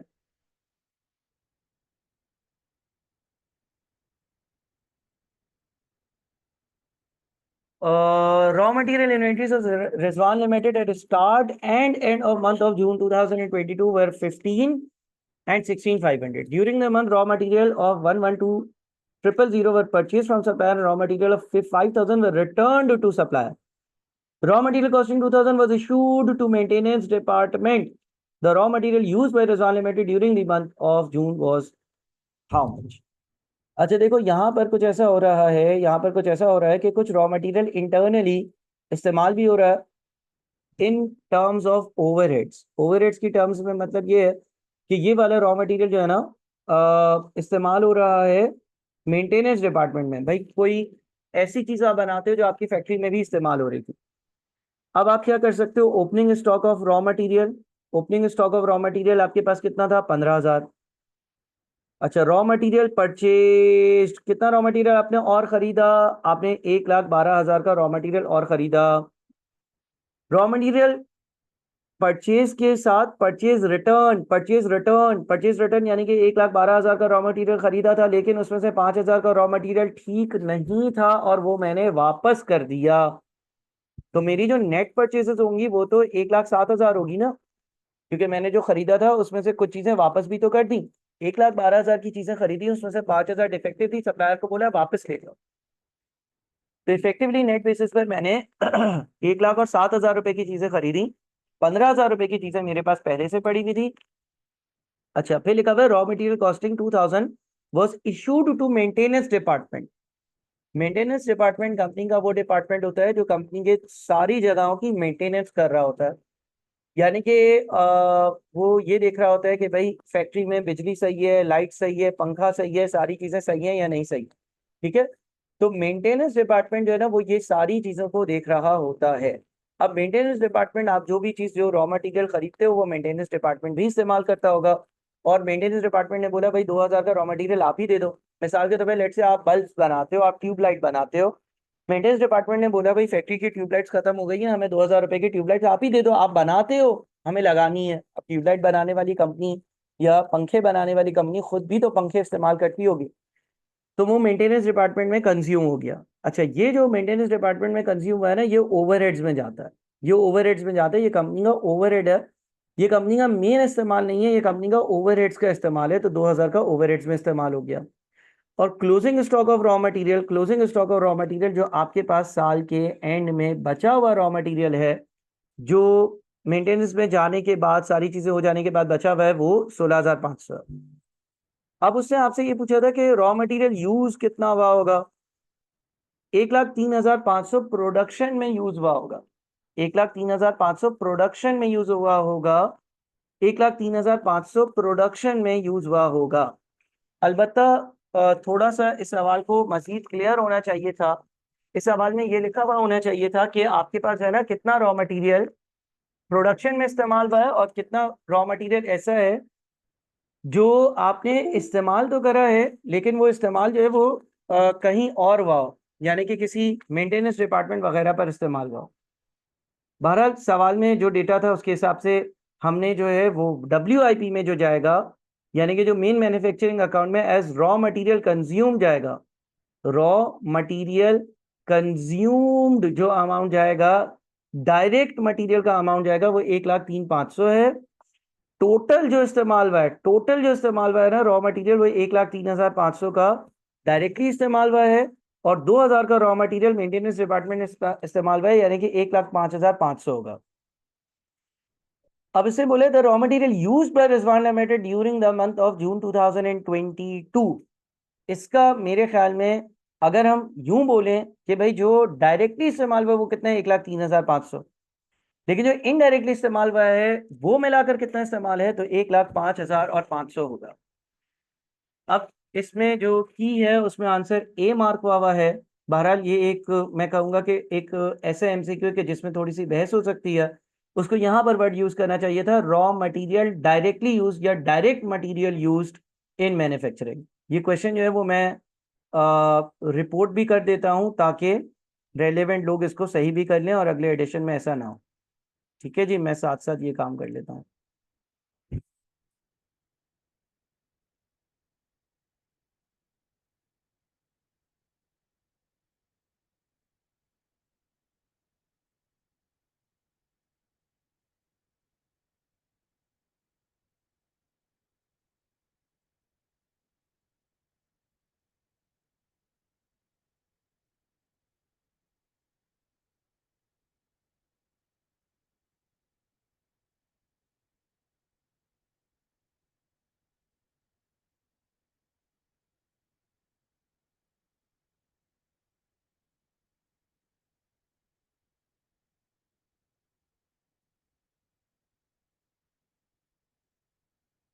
चलिए,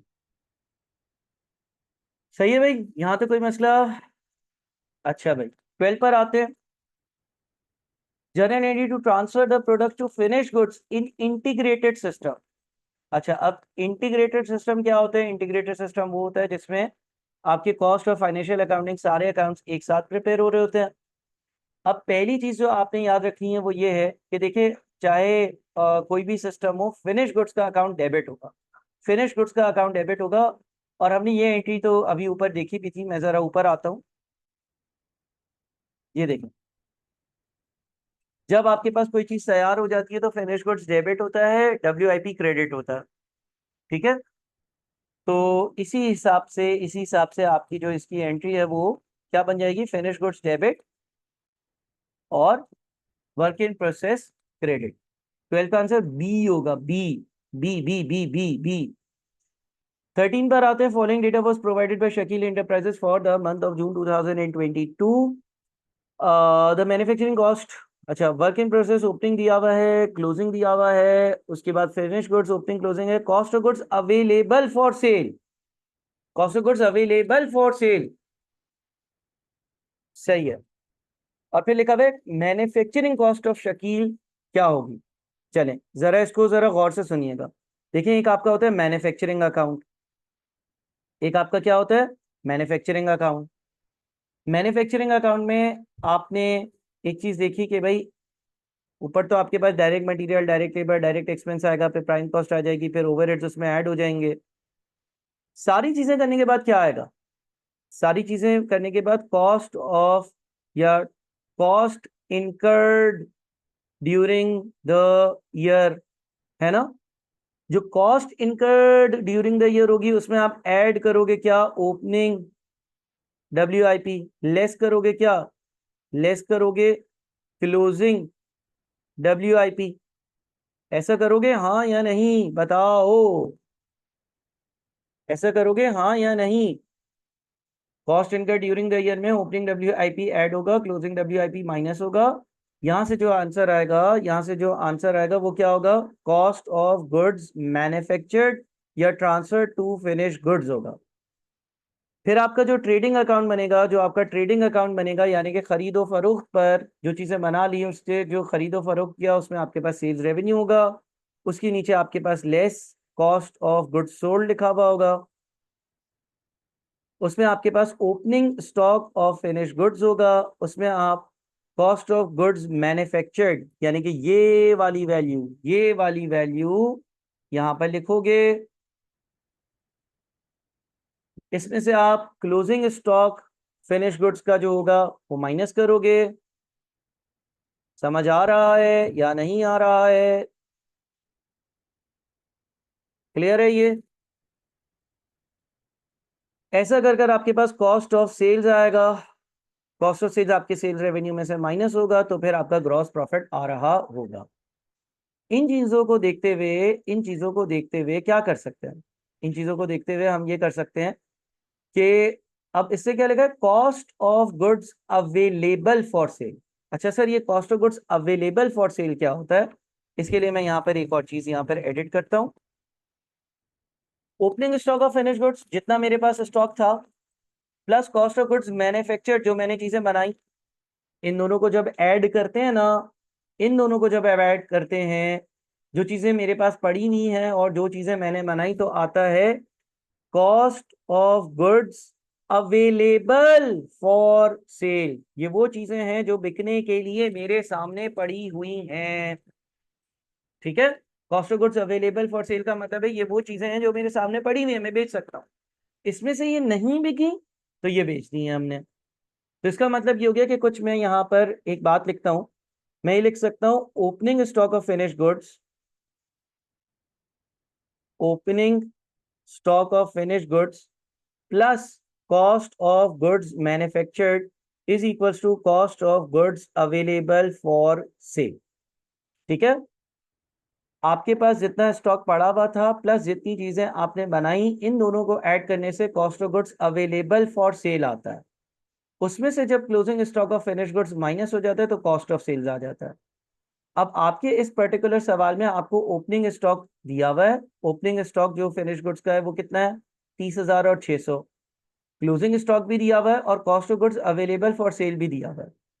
यानी कि अगर मैं opening stock of finish goods लिखूं यहाँ पर एक जगह पर 30,600 plus cost of goods manufactured, जो चीजें आपने बनाई, is equal to cost of goods available for sale 2,25,000। तो कॉस्ट ऑफ गुड्स मैन्युफैक्चर्ड मेरे पास आ जाएगा और वो होगा 2,25,000 माइनस 30,000 और 600, यानी कि 1,94,400। कॉस्ट ऑफ गुड्स मैन्युफैक्चर्ड का मतलब यह है कि जो चीजें मैंने बनाई, जो चीजें तैयार करी। क्या यहाँ तक सबको समझ में आ रहा है? ठीक है, अच्छा अब यहां से एक और इक्वेशन बन सकता है। अच्छा, इसने क्या पूछा है, मैन्युफैक्चरिंग कॉस्ट। मैन्युफैक्चरिंग का कॉस्ट का मतलब ये कि कितना खर्चा लगा, मैन्युफैक्चरिंग कॉस्ट का मतलब है कि कितना खर्चा लगा। ये याद रखिएगा कि cost incurred during the year को हम मैन्युफैक्चरिंग कॉस्ट भी बोलते हैं।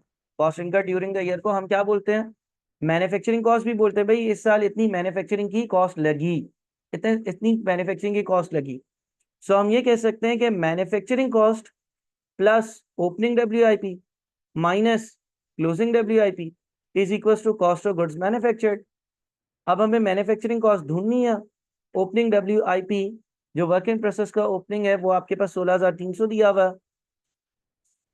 क्लोजिंग डब्ल्यूआईपी आपके पास 18,900 दिया हुआ है। कॉस्ट ऑफ गुड्स मैन्युफैक्चर्ड जो चीजें आपने बनाई है उसकी वैल्यू 1,94,400 आपने ऊपर से ढूंढी। तो आपके पास जो आपकी मैन्युफैक्चरिंग कॉस्ट जो आपने इनकर करी है ड्यूरिंग द ईयर वो आ जाएगी 16,300 में से पहले 18,900 माइनस करता हूँ, उधर जाकर ऐड होगा 1,94,400, ये आ रहा है 197,000, 197,000। ठीक है, कॉस्ट ऑफ गुड्स मैन्युफैक्चर्ड या manufacture cost incurred during the year हमें ढूंढनी थी, वो हमने ढूंढ ली, वो हमारे पास 197,000 आ रही है। Cost incurred during the year का मतलब होता है इस साल कितना खर्चा लगा। इसमें आप ऐड कर देते हो ओपनिंग डब्ल्यूआईपी, लेस कर देते हो क्लोजिंग डब्ल्यूआईपी। अगर हम ऐसा कर लें यहाँ पर, वैसे तो हम आंसर निकाल चुके हैं, वैसे तो हम आंसर निकाल चुके हैं, लेकिन अगर हम ऐड कर दें ओपनिंग डब्ल्यूआईपी, ओपनिंग डब्ल्यूआईपी कितना है 16,300, क्लोजिंग डब्ल्यूआईपी कितना है 18,900, ऐसा करते हैं तो हमारे पास क्या आ जाता है, कॉस्ट ऑफ गुड्स मैन्युफैक्चर्ड या ट्रांसफर टू फिनिश गुड्स आ जाता है। यानी कि ये वो इन चीज़ों की वैल्यू है जो चीज़ें तैयार हो गई। जो चीज़ें तैयार हो जाती हैं, जो चीज़ें तैयार हो जाती हैं फिर क्या होता है उनका, फिर वो आ जाती हैं ट्रेडिंग अकाउंट में। वहां पर opening stock of finish goods होता है, जो चीज़ें मेरे पास पड़ी हुई हैं वो मेरे पास इस सवाल के हिसाब से 30,600 की थी। इसमें आपके पास ऐड हो जाता है क्या, इसमें ऐड हो जाता है कॉस्ट ऑफ गुड्स मैन्युफैक्चर्ड, जो चीज़ें आपने मैन्युफैक्चर करी उनकी वैल्यू कितनी आ रही है, उनकी वैल्यू आपके पास 1,99,400 है। इससे cost of goods available for cell आता है, यानी कि वो चीज़ें जो बिकने के लिए मेरे पास पड़ी हुई हैं मैं बेच सकता हूँ। फिर मैं इस पे से बेचना शुरू करूंगा और फिर साल के एंड में आपके पास closing stock of finish goods होता है। अगर मैं cost of goods available for sale में से 27,200 हमारा क्लोजिंग स्टॉक है वो माइनस कर दूं तो फिर कॉस्ट ऑफ गुड्स सोल्ड या कॉस्ट ऑफ सेल्स आएगा। यानी कि जो चीजें बिक गई, जो चीजें बिक गई वो कितने की बिकी। तो ये चीजें आपने जो है ना जरा डिफ्रेंशिएट करनी है, एमसीक्यू पे टाइम लगाकर दोबारा से वीडियो देखकर और मेरी बातों पर गौर कर कर के ये अलग बात है, ये अलग बात है, ये अलग बात है, ये अलग बात है। ठीक है, 197,000 इस साल जो खर्चा करा, 194,400 इस साल जितने रुपए की चीजें फिनिश तैयार हो गई, 225,000 इतने रुपए की चीजें मौजूद हैं, बेच सकता हूं, बेचो बेचो बेचो बेचो बेचो। इतने की चीजें बिकी, क्योंकि कुछ नहीं भी बिकती ना, जितनी आपने बेचने के लिए रखी हो वो हमेशा बिक जाए, ये जरूरी नहीं है। क्या ये बात समझ में आ रही है?